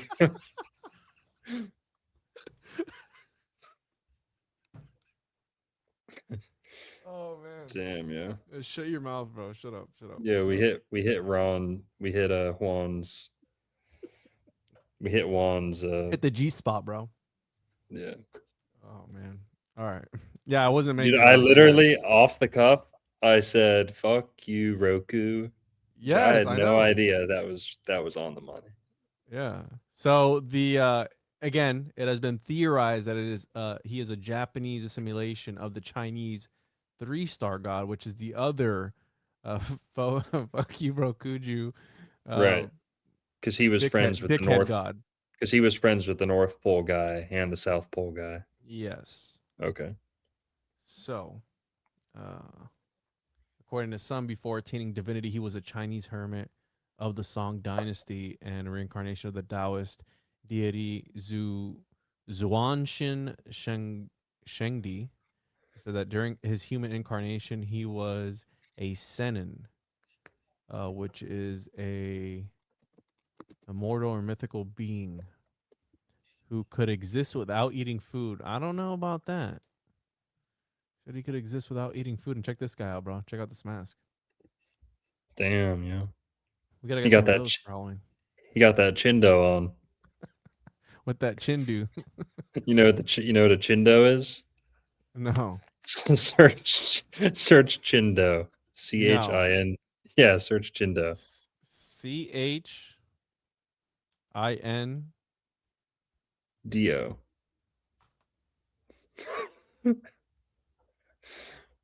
Hold on. Indonesia. No, So chindo. it's a slang, right? No. No, Chindo. No. no. So it's a slang for term for Chinese Indonesians. No. That's I've got better words for them. Chindo is something else. Yeah. Yeah. I don't know what a chindo is, bro. All right, might be. I'm trying to pull something that sounds perverted. I want to pull it up on stream and get nuked. It is kind of, yeah. You never watched Workaholics? You never saw Chindo? Workaholic, is that the one where the he's a dentist or whatever? No. Here, Well, that's a guys, you see show, right? this? Roku is a publicly traded company in the process of being acquired by Fox Corporation. Interesting. Huh. Wait, what does this have? Anthony Wood. Let me guess, of Tengu descent. Well, we don't know that. But Fukurokuju. Fukuroju. Fukuro Fukurokuju. Fukurokuju. They didn't hide it. And wasn't the Japanese the ones that had the Tengu? Yeah. Yeah, Japanese mythology, the Tengu. Damn.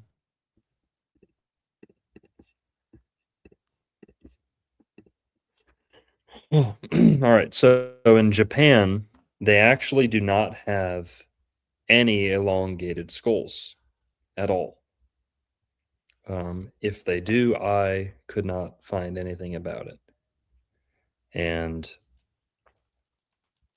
I even saw a quote from some Japanese website that said, "There's no skull shaping on any Japanese territory except one island or one small chain of islands, and they don't lengthen the heads. They actually almost like shrink them or box them in, and that's what you see in the bottom right there."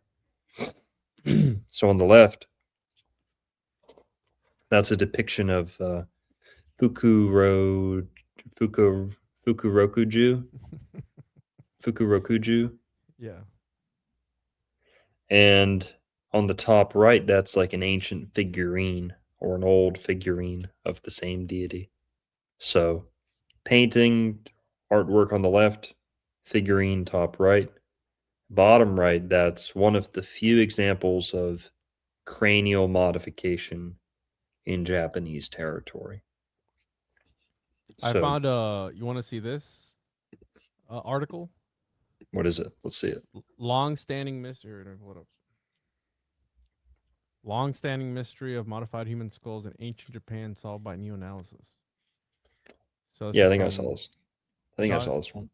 I think so, yeah. 23. So they don't have any pictures though. Modified skulls found in an ancient burial site in Japan were deliberately reshaped in both men and women as an expression of collective identity.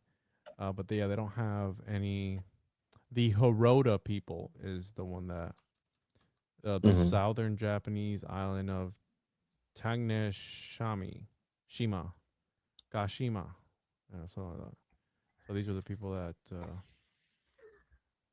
ancient Japanese indigenous group from the 3rd to 7th century CE. So those they look pretty dark, right? Is this? So we was Well, Japanese and shit. all the islands south of Japan have like black natives. Really? So in World War II, when we were fighting Japan, most of the fighting was going on in islands south of Japan or east of Japan, and all the natives in most of those islands are like dark black skin. Hmm. So the Japanese, people don't know. In America, we don't really know about that. That the Japanese were very colonial, and they reached very far out, far away from Japan across the Pacific before World War II broke out. So when we're fighting the Japanese in these tropical islands, those are not native Japanese lands. Those are places the Japanese acquired shortly before World War II. I just hurt myself. I think you're. Yeah, no, I'm trying because people say there's a few people saying I sound too low, but I don't know. There's nothing else I can do. Hmm. So Fuku Roshumu you. I'm out of options. Or maybe I'll try and turn mine down a little. I don't know. Yours. Let me check your settings. Edit mic settings. Yeah, because you have it. The automatically adjust the mic.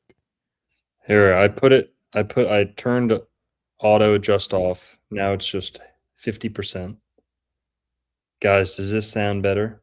For anyone who's saying it doesn't sound good, does this sound better? It's 100% right now. Mine? Yeah. Let me turn mine No. on, and then I'm looking at it. Mine's 50%. Oh, well, 100, but yeah, it's like 50, like halfway. At the halfway It's fine point. though. Just turn it back. Here, just turn it back on. You're fine. Whatever. Okay. As long as you can hear me, I don't like her. All right. Aristotle says all good now. Testicles, testing. I'm maxed out, so. Fukurokuju. So, okay. So we learned about this guy a little bit. He's like the Japanese version of that Chinese old man of the South Pole. He's also got like a crane with him, which I think was mentioned with the other guy. But all right, so now we're in France. Now, this is pretty interesting because this is actually common. This was going on up until like the 70s. They were still doing this. There's not a town, but like a province, a state, an area in France that historically has shaped their heads like this. And they would do it with kind of a cloth, like a binding. But this was just something they did with their children. Wasn't really a spiritual thing, but it just kind of stuck in this one area. And these are two real pictures of people from that area in France on the left and the top right. And there's a skull from France, this area. That's not his skull, correct. That's not his. That's a similar skull. They're just facing the same way. The one on the bottom right, I think, belongs to a woman. But France, I think these were called the Toulouse skulls.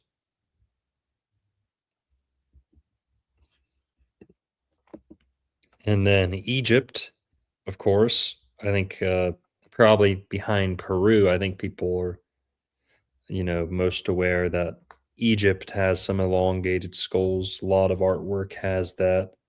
And bottom right there, that's a engraving or a carving into a wall of a pharaoh or some high class woman. I think that's a woman, maybe not, with an elongated skull. And then top right there, that's an ancient figurine or statue of an elongated head, right? So not a hat, right? Definitely the skull itself, not just the hat. And on the left there, that's King Tut. So this is far from the longest skull that Egypt has, but I thought it was probably the most famous, and it is elongated. So, but yeah, there are other examples of much more elongated skulls from Egypt. Some of them still have hair on them, but that's King Tut, which most people are familiar with. But not many people know that his head was shaped.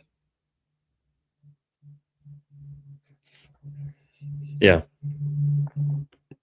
And I'd imagine with the pharaohs, it was definitely seen as a spiritual thing too, you know. Mm-hmm. And it looks like they had some increased capacity. You know, it's not just tall and narrow in the back; it actually looks really big and open in the back. And someone said, look at their eyes. They're very, they look almost like bulged out a Hmm. little bit. Very alien-esque. Speaking of the bulging, yeah, so this is a tribe somewhere in Africa, and they still do head binding. Not as much today, but not as much today, but you know, in the 60s, the 70s, they were doing this to almost everyone. And on the bottom right here, not to be mean to this woman, but does she not look like an alien? Like that's, you know, this looks like a normal woman with just a funny shaped head. This looks like a remnant of an alien species or something, you know, nothing to do with her. I wonder if there's studies done as to how this has affected them. Hmm. Well, Go we ahead. definitely know it's not making them smarter. This is definitely the chicken's definitely coming after they're trying to make the chicken come before the egg here is what they're trying to do. But all right, so yeah, that brings us back into Yakub, the scientist, of course. Circle back. But the grand kind of climax to this is Florida, right? We went all around the world, and it would only make sense that here in Florida, if Florida's as cool as I say it is, well then we'd want to see some stuff like that, you know. Show me the elongated skulls, show me the star child skull in Florida. Well, we got it. And not many people know about it. Very, very few people know about this, actually.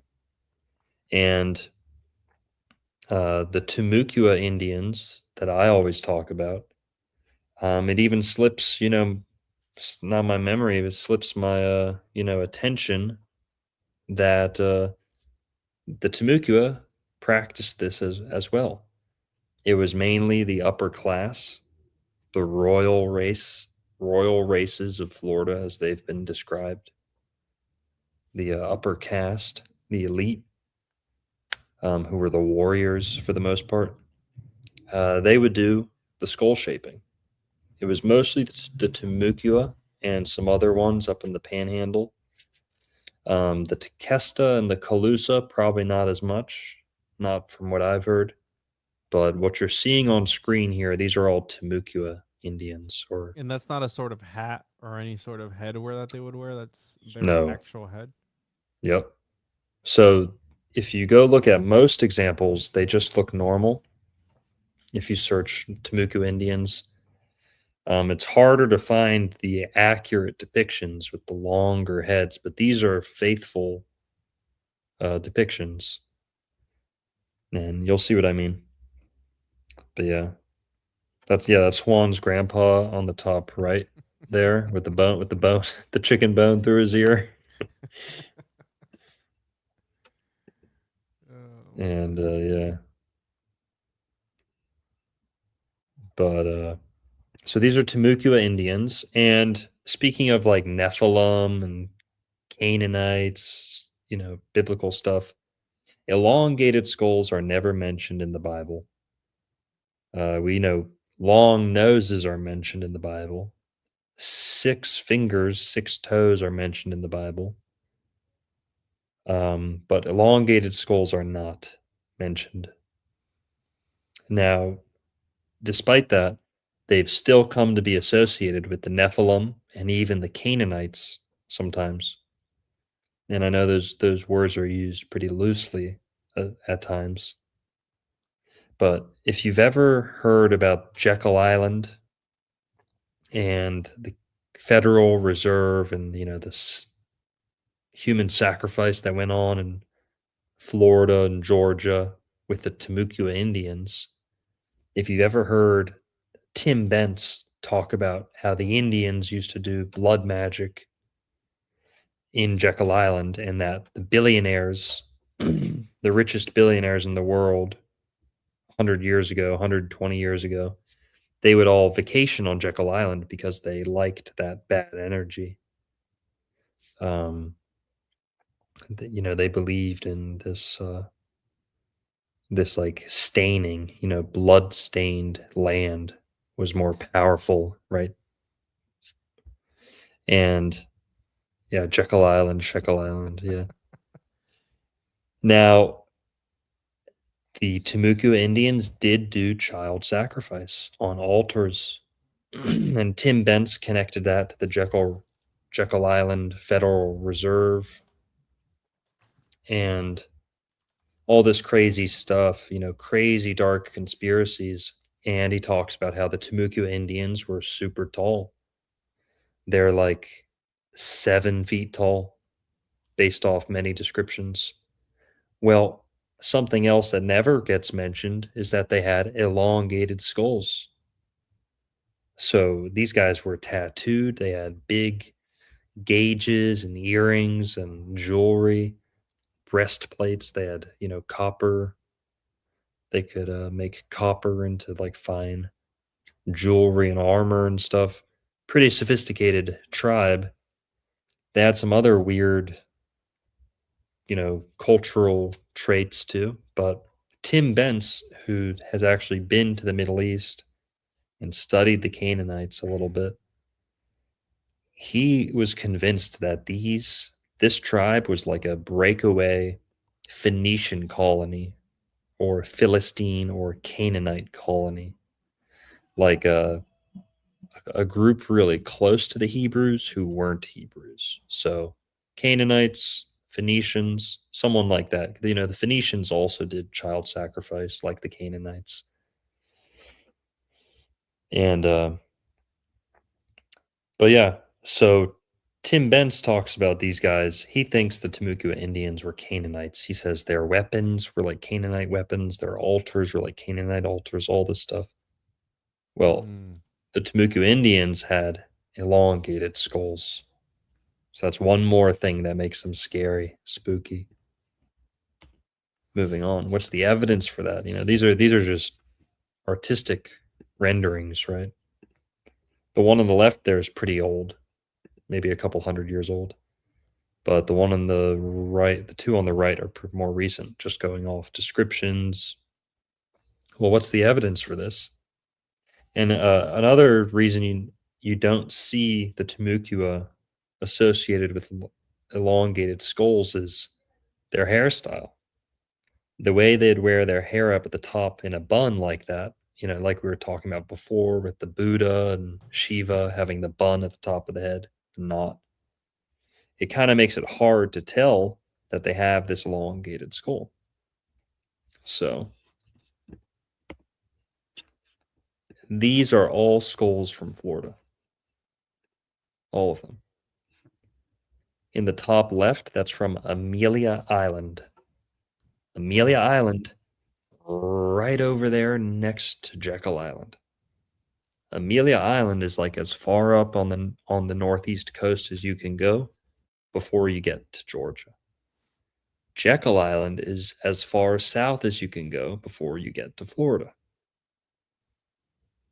Can you search Amelia Island on the map, please?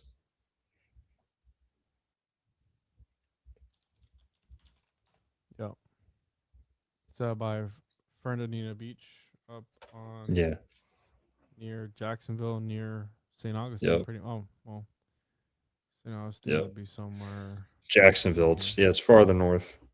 But there's Jekyll Island. Yep. Zoom out just a tiny bit. See Amelia Island and Jekyll Island. See those two guys? So these are, we can't really say that these are Timucua Indians because they may have been buried way before the Timucua. But this is the same area, pretty much the same tribal territory as Jekyll Island.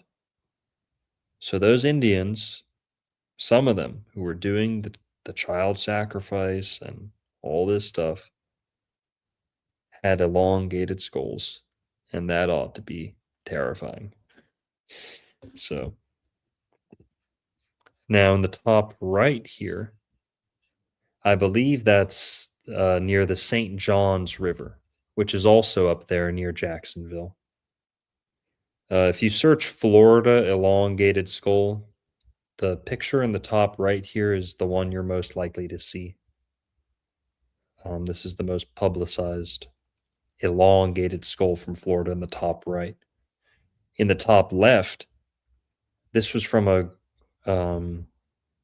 think they call it the Dorian Dig site in Amelia Island. They found tons of skeletons, multiple with elongated skulls. They don't let you see the photographs, they only let you see a few. Some of those skeletons look like giants. I mean, huge. It's right there where you'd expect them to be. The Timucua were described as giants. But all right. Now, bottom right. Juan, you want to take a guess where the one on the bottom right came from?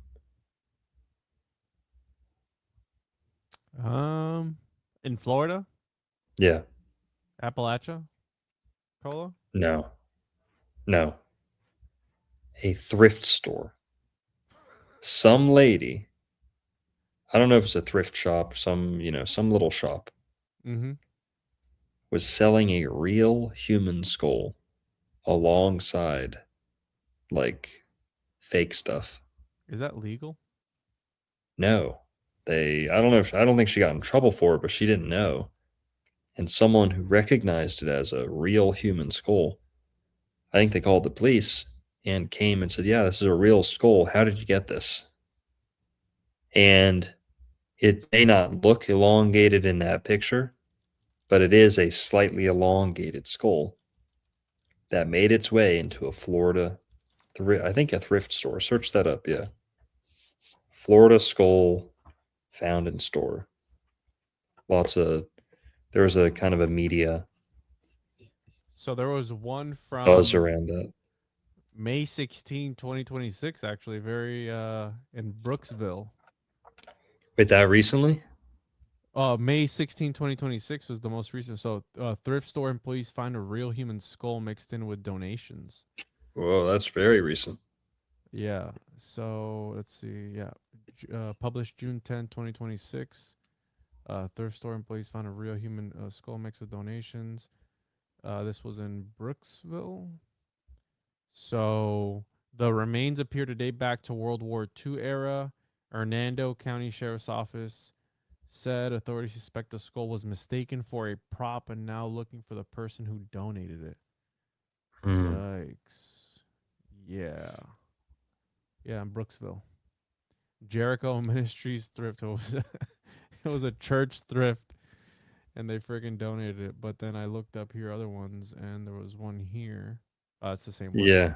No, the other one was a couple years ago. It was a woman owner and a woman who recognized it. This one in 2023, Fort Myers. Yeah, I think so. Paradise Vintage. Oh, yeah, this is the one right here. Paradise Vintage. Yada, yada, yada. Where? Come on. Human skull donated to thrift store bin. I think it's the same one.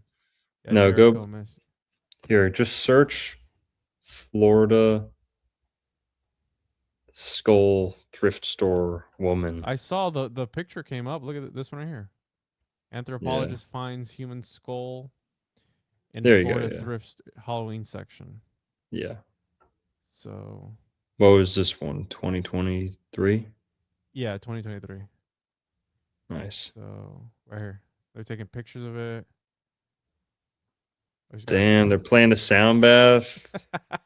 Some fucking There it is right there. yeah. So Yeah, you can tell a little bit it's slightly elongated, but the jaw is big. It's got very few teeth, which is a pretty common Florida thing. So I do believe this is an actual Florida Indian skull. I could be wrong on that. Could be totally wrong. But it Here, let's looks see like a what they Native say about it. American. Looks like a Native American skull.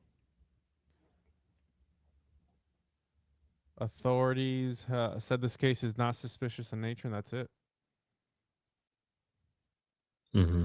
So they don't. I guess they don't know where it comes from. That's pretty gnarly. Well, but yeah.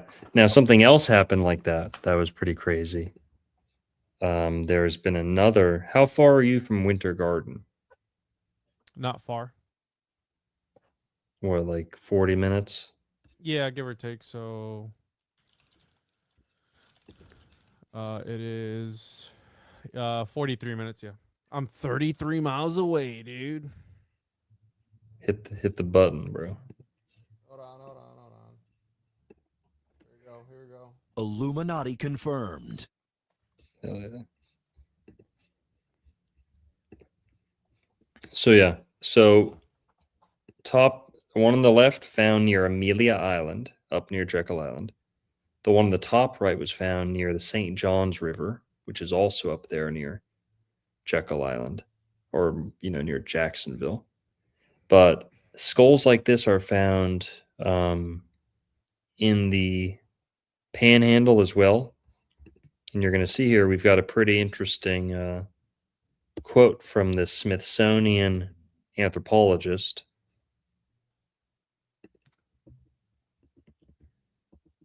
But here, let's talk about this story first for a sec. No, we'll finish with that one. So just starting off with, not many people know that there are elongated skulls in Florida. I wish more people knew that. People think, oh, Peru, this or that, Egypt. No, right here in Florida. And what is also cool, well, here, don't take it from me. Take it from the #1 Smithsonian shill. Okay. Ales Herdlicka. There's two ways you can laugh at this guy's name, okay? Either he likes to lick hard ones, okay? He's a hard licka, or he's such a fucking miserable drunk. His name's Hard Licka, like hard liquor. Either one, it's funny. But this guy's like a villain, okay? The Vero Man, if you ever heard of the Vero Man, Juan and I talked about Vero Man like a month ago. Yep. Vero Man is like the most significant anthropological discovery, archaeological, human archaeology, so anthropology, I guess. The most significant discovery to come out of Florida. It single-handedly made the academics rewrite what they thought about the peopling of the Americas. But Ales Herdlicka was the #1 opponent trying to prevent Vero Man from getting the attention and, study that it deserved. Ales Herdlicka, born in 1869, died in 1943. He was the first curator of physical anthropology for the Smithsonian Institution. To sum up what his main contribution was, he's the guy who debunked giants. And he largely achieved that through writing, I guess, what could be considered his magnum opus, Anthropology of Florida, in 1922. This guy, even though he was the, lead anthropologist for the whole Smithsonian, he was actually spending much of his career either in Florida or dedicated towards responding, reacting, and debunking the findings that were coming out of Florida, because there was so many discoveries and mounds being excavated and giants and all this. Ales Hrdlicka was pretty much hired to shut up the whole giant conversation. I swear to God. And not only the giants, but the different races in America. The theory of mound builders was something he also tackled and disagreed with. And this guy was very much just a close-minded shill, to put it plainly. He was like I'm very rarely just writing people off. I'll go to bat for Aleister Crowley. Okay. I'll go to bat for a lot of people. This guy was straight up hired to gaslight the American public. Ales Hrdlicka. In trying to debunk giants, he necessarily had to spend much time in Florida or focusing on Florida because there were so many giants coming out of Florida. So he wrote The Anthropology of Florida, which just by covering Florida and the skeletons coming out of Florida, he was able to defeat the giant skeleton myth, right? Which we know it's not a myth, but so here's what he said. So even though he disagreed with all the giants and this or that, and he had all his different ways of gaslighting people and saying, oh, no, you didn't measure those right. Oh, no, amateurs can't assemble skeletons and can't tell you how tall they are and stuff like that. Well, he did have to concede some things. And there's this great quote that I've shared from the same book, the same work, Anthropology of Florida, where he says massiveness. Instead of saying giant, he uses the word massiveness. And he says, well, yeah, the skeletons in Florida are the most massive anywhere, of course. But that's because they just ate a lot of shellfish. So they're not giants. They're just, well, They're big boned. yeah, they're well nourished, something. And he's a gaslighter, D1 gaslighter. Okay.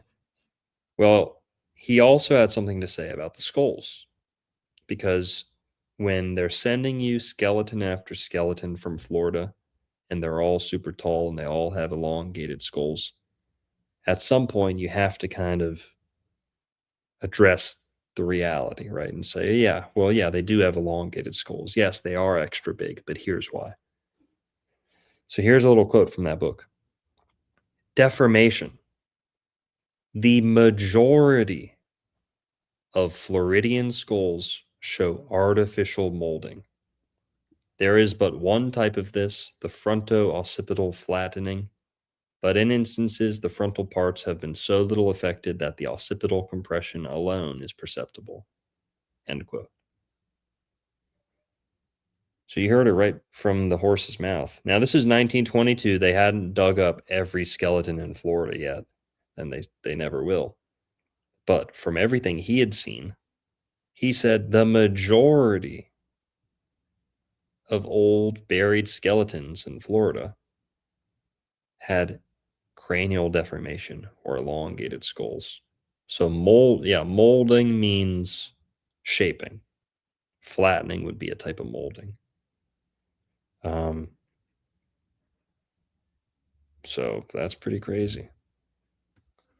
That's the guy. He was also the guy I was arguing with. Wasn't it E. Calloway? Wasn't it? Not E. Calloway. Sellards. Sellers. Yes.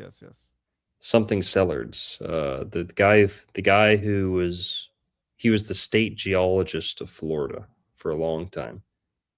And before the Smithsonian kind of took over, geology was like, if you found old human remains, you'd call the geologists, because archaeologists were kind of hard to come by. So Florida had a state geologist who was in charge of things like ancient human remains. And he was the state geologist, and he was saying the Vero Man was over 100,000 years old. 100,000. And the Smithsonian was saying, no, this could only be 6,000 at most. Now we know Sellards was more correct, was closer to the truth. He said something like 20,000 years. His friend said 100,000 years. But they were basically saying not just late Pleistocene, but middle Pleistocene. Mid to late Pleistocene. So, but all right, Vero Man, guys, go look up Vero Man if you've never heard of it. Very cool. Very cool little rabbit hole. But, another day, we're going to talk about giants again. I've talked about giants lots of times. We'll talk about giants again, and we'll go over what he said about giants, his role in the whole thing. But I think it was him who had this quote. Never mind. I don't want to misquote him. Here's this came from 1939. I think in the top it says discovered in 1939. I think it's supposed to say 1929 on that one, but the bottom date is correct. So this quote comes from 1939. So a new type of skull from Florida. On the right there is where they found this skull, discovered in 1929 near Lake Okeechobee. That's near me, Lake Okeechobee. Quote, in contrast to the fronto-occipital type of deformity characteristic of the skull collections from North and Northwest Florida, is a new type from Southern Florida, with which this report is primarily concerned. This new type, for which I proposed the name Obelionic, neither fits into the usual classifications of cranial deformation, nor shows relationship outside of Florida, end quote. And that's from a new type of artificial cranial deformation from Florida, dated 1939. Now, we don't know what it looks like. Yeah, I don't think it was as visually impressive as like some of the really long ones. But from the sounds of it, it was more of like a widening or a flattening in the back. There's no pictures of that one? Maybe, I think there was only like drawings or sketches, but no pictures, I don't think. Now, the reason I bring that one up is because Ales, he was basically saying, yeah, it's true that the majority of skulls from Florida have shaping, this deformation, but it's only one type. It's only one type, and it was very common, and it may have just been from the boards they slept on or something insignificant. So don't even worry about it. Well, he's not actually telling the truth. He may actually be avoiding the truth, is that that's not true. There were multiple types, if not totally unique types of cranial deformation in Florida that he was either ignorant of or was choosing not to talk about. So we're going to see some of those in a sec. But this is what most of the elongated skulls in Florida look like. The taller type, more egg-shaped, not like super, super long, but still pretty tall. And you see it fits with that like top bun hairstyle. Well, here's another type. This is from Boynton Beach. Now, in the bottom right here, that arrow was put by them, not me. This is one of those double-shaped skulls. Almost like a butt or like a heart shape. What the heck is going on in that? That's almost like two brains growing out of one head, And this is from Boynton Beach. I mean, this is right in smack dab in like the middle of Palm Beach County, Florida. We're a very ritzy area, Del Boca Vista. Have you ever heard Seinfeld say Del Boca Vista, where all the grandparents live in Seinfeld? That's Del Rey, Boca Raton, and Park Vista, which is Boynton Beach. Mm. So Boynton Beach is another one of these retirement communities, you know. So very funny that this very quiet kind of, some parts of Boynton are pretty ghetto, but Boynton's just kind of very quiet. Nothing's really happening, and they're pulling shit like this out of the ground. So I called this one the Boynton Beach Star Child skull, because what the hell is that? And you know, the pictures aren't really good, but from the descriptions, if you read this whole thing, Looks you small. know, well, it's only, I think it's only half the skull, so it's missing like half. That's just the top, like the crest of the skull. Did they say if it was a child or not? I don't think it was a child. I just called it that. Boynton Beach Star Child skull. Quote, the most notable abnormalities in the collection were ostensibly intentional cranial deformations, with the skull configuration of S1, SI1, whatever, is suggestive of cradle board deformity. The absence of facial and frontal bones precluded a more certain diagnosis. The cause of numerous anomalies observed in S7 is much harder to pinpoint. That would be this example here. It says F, but that's what they're talking about. They were perplexed. Okay, they're used to seeing the flattening. They had no idea how this is produced. You know, like if they say that, oh yeah, all the Indians have this certain skull shape because all the kids go down on the same type of board. Well, why did this guy grow up with his head like this? How did that happen? You know? So cradle board, is that thing that we showed earlier where they carry the babies in? Yes, cradle board. Thank you. That's the word. So that would suggest, yeah, it was either a child or, small human. Now here's another cool story. This is why I asked you about Winter Garden. So Winter Garden,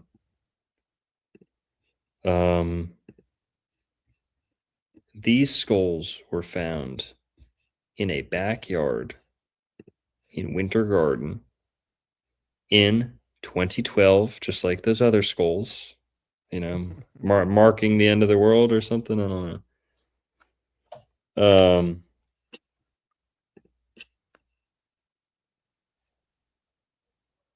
But found in 2012 during construction for a pool in a backyard near Winter Garden.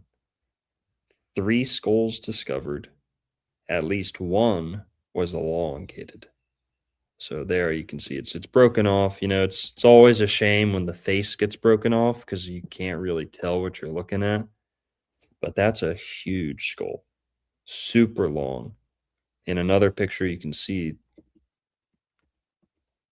Oh, maybe not. I just zoomed in on it. But if you go look up the web articles and see, this thing is big. Yeah, it looks huge. And they called this Peruvian skull, mostly because of the shape, but it was buried with some other Peruvian artifacts all together. Like actually Peruvian, or what they're Yes. just calling Peruvian? No, actually Peruvian, like pottery and like a little purse, like an old pouch that was made. All the way up here? Yep. Well, here's the thing, Juan. They found a 1978 newspaper clipping with the stuff buried in the backyard. So they don't think that this is ancient. It's still a mystery, but they think that this was recently buried by like a Peruvian person who had their ancestors' remains with them. And they buried them in Florida with a newspaper article from the time. So So one wasn't necessarily like an article about something. It was just something to show the date. I don't remember. I don't know. There's a lot going on in this one, like Peruvian newspaper. Like it's pretty bizarre, Yeah. almost like maybe a ritual of some sort. I don't know. Right. Yeah. No, that's exactly right. I saw that mentioned in some of the articles. They definitely floated that idea around. Like, why the fuck are they burying all this shit in a backyard in like a suburb? But most But importantly, did they finish the pool? Like, do we know? Can I go visit the house to see if they finished? mhm. How is it? How was the Because, dude, this kind of stuff probably happens all the time, and I think a lot of it goes unreported because once like the Miami Circle and like the condos, the buildings that they were doing there, all the hoops they make you jump through in order to dig out all the remaining stuff that costs millions of dollars. So I'm sure a lot of these developers, they start digging footers and doing all this stuff. Hey, what's that? Just keep your mouth shut. Just go ahead and toss it in that corner over there and pave over and keep going. So I think it's a lot more common, but and you even had stories of like Henry Flagler when they were doing the road and they were digging through mounds of the indigenous people and they were just throwing the bones to the side and they just kept going. So I'm sure this is a lot more common than what people reported, but it just goes unnoticed because people, I'm sure they just toss it to the side and Yeah. run it. It's funny you say that. I think it was actually a plumber who found these bones. So the construction people may have actually not reported it or just not seen it or what. They didn't get to it. But when the plumber came around to do his part, he uh he's the one who notified the authorities. So we've got a comment here. Dennis said, the Nazca lines are near elongated skulls. That's true. So the Paracas culture over there is pretty dang close to the Nazca lines. Let me double check that. Have never been to Peru. So yes, that is true.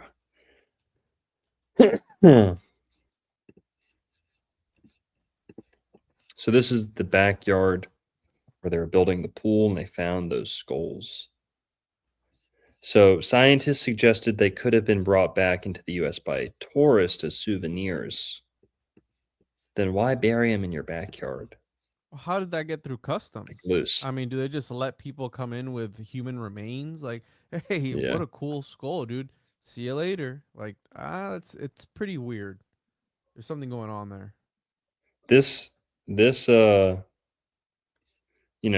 could be a cover up because this is a mystery. They do not know how those came to be here.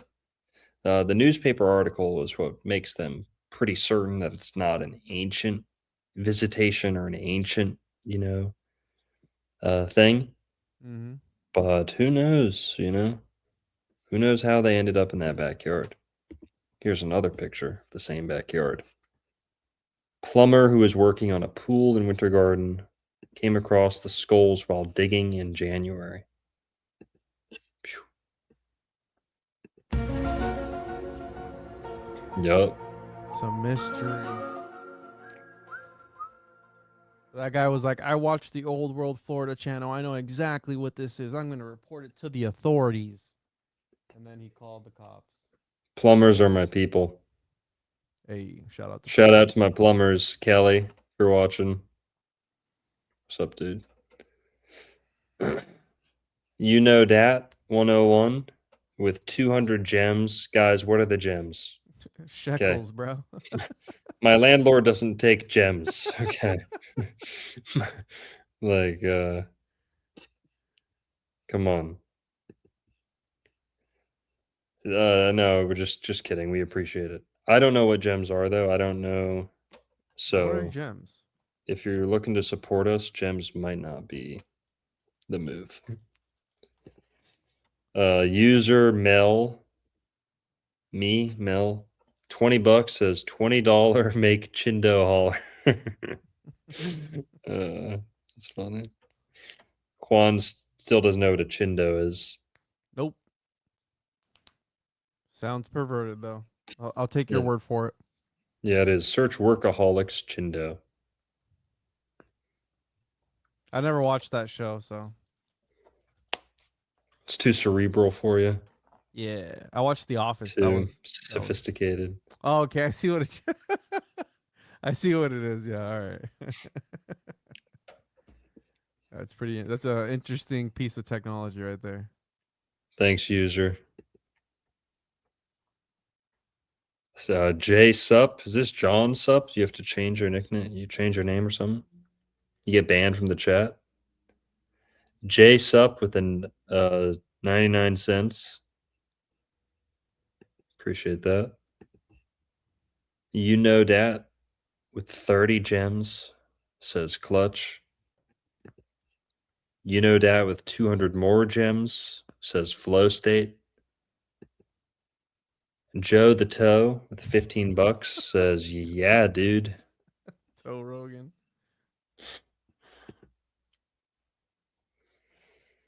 All right. Well, yeah, that's all the slides. What else needs to be said?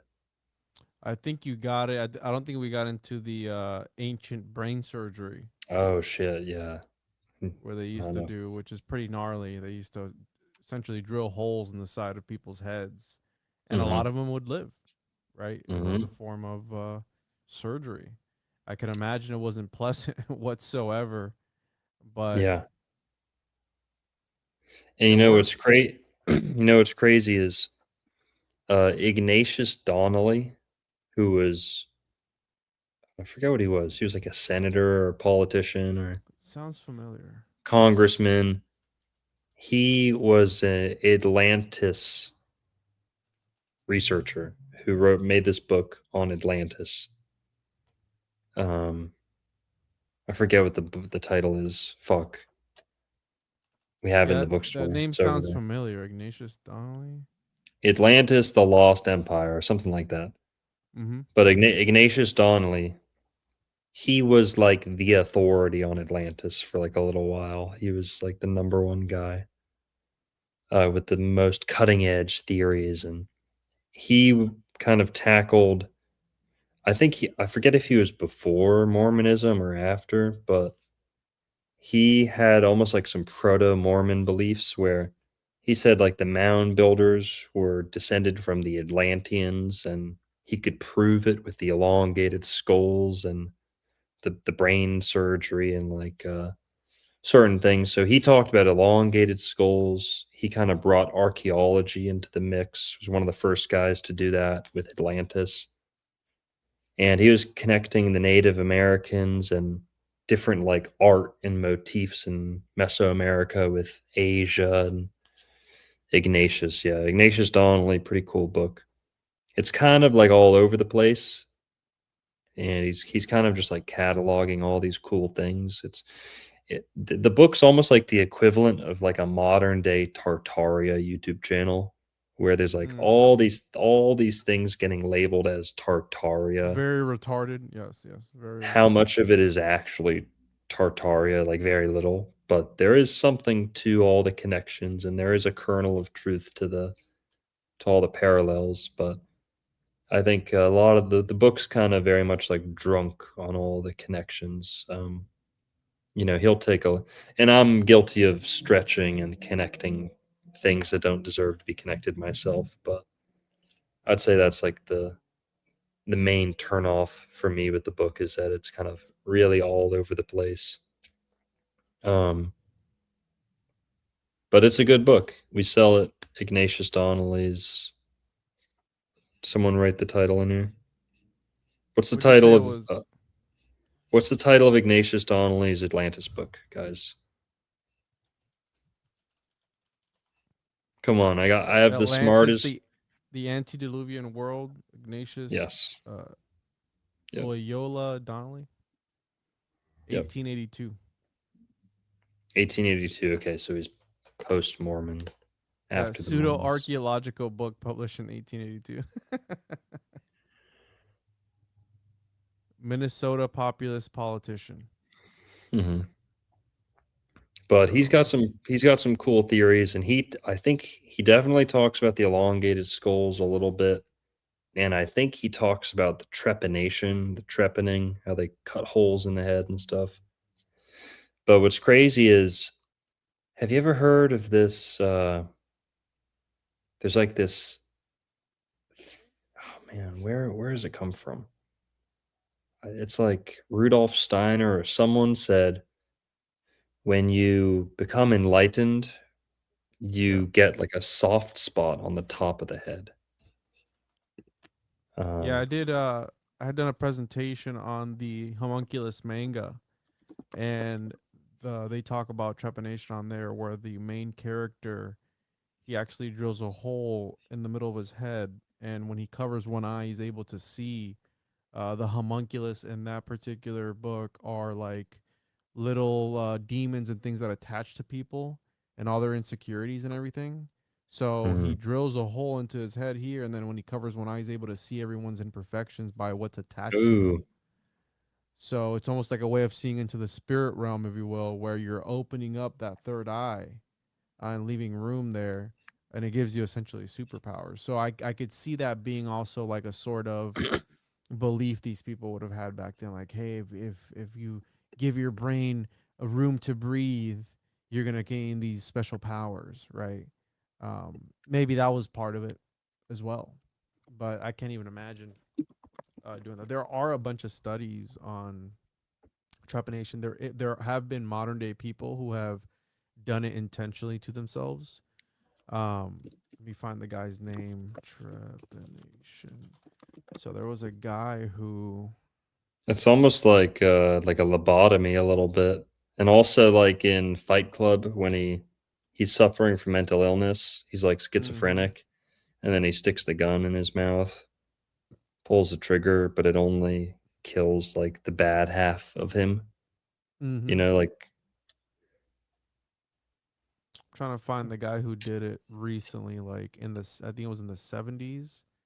So since the early 1960s, voluntary trepanation has been performed by people interested in, quote, enhancing mental power and well-being. The practice of trepanning also continues today due to belief in various pseudoscientific medical benefits. For example, some have tried trepanation as a means of emulating the third eye in order to achieve clairvoyance, or as a means of maintaining, quote, permanent state of euphoria. yeah, guys, chat, listen up.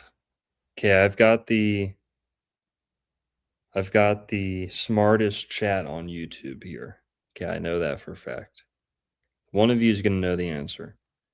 What's the legend? It's like Rudolf Steiner or someone about they're like Atlanteans or something like that, where this legend where it's either a race of people or like something you attain through spirituality, that you're kind of like the Buddha gets the bump on the head. There's this legend or story about someone or some group who had a soft spot on the top of their head. Like when you're so, oh, I think this was like a root race. It was like Blavatsky or someone. Man, I'm forgetting. But there's this theory that the like chosen ones or the ancient Atlanteans or someone had a soft spot on the top of their head, that their skull didn't close all the way and it stayed soft their entire lives. Um, Mm. Someone said Chihuahuas. Is that it? no, someone's gonna know it. Anyways, in 1970, there was a Heartbeat in the Brain documentary where a lady filmed herself drilling a hole into her head. You can find that somewhere, I think. Mhm. Here, this is what I searched. I was trying to search. I was trying to search this an answer to what I'm looking for, and said, likely relates to trepanation paired with a modern countercultural belief that it restores a childlike, enlightened state of consciousness by releasing intracranial pressure and increasing blood flow to the brain. I'm good. I'm good. Yeah, like you were talking about it. Right there, Amanda Fielding. That's the one. Mhm. In 1970, she recorded herself. That's some pretty gnarly stuff. But I mean, that's what some people, the length some people are willing to go to achieve enlightenment. I mean, and I think that a lot of these cultures, they were deforming their heads intentionally in order to achieve what these people were trying to do with trepanation, this altered state, this higher level of consciousness, to be like a god, right? Or to be closer to God. And isn't the whole thing with the crown chakra and what's that one stuff that they do, the kundalini? Doesn't it come out of your head, like your crown? Yeah, it's like and even in some drawings, it's like that, like an eye at the very top of the head that like Yeah. opens.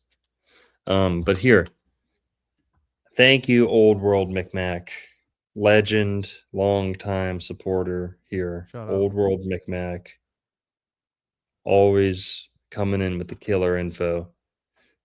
He's right. The Hyperborean root race. It's the third root race in Theosophy.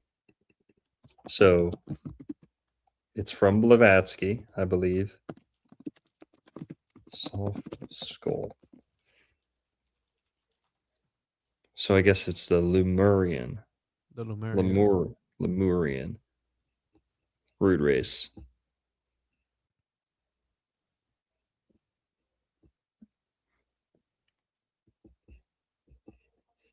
Possessing a third eye. Early Lemurian forms possessed soft plastic bones and flexible skulls that lacked modern density or rigid ossification. And they had an opening in the skull for like the third eye to like transmit out of, according to this. Blavatsky was just pretty much made all this shit up. Like she was fat. She didn't know anything. But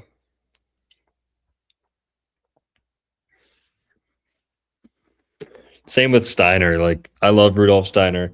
He's objectively a million times better than Blavatsky. He's a great guy. But they were almost like in a competition for like how much shit can they just make up like out of thin air. Yeah, You a know. lot of people bought into it though, I think. Oh yeah. You know, and his fruits are pretty good. I'll give it to him. Rudolf Steiner. You know, his legacy is very positive for the most part.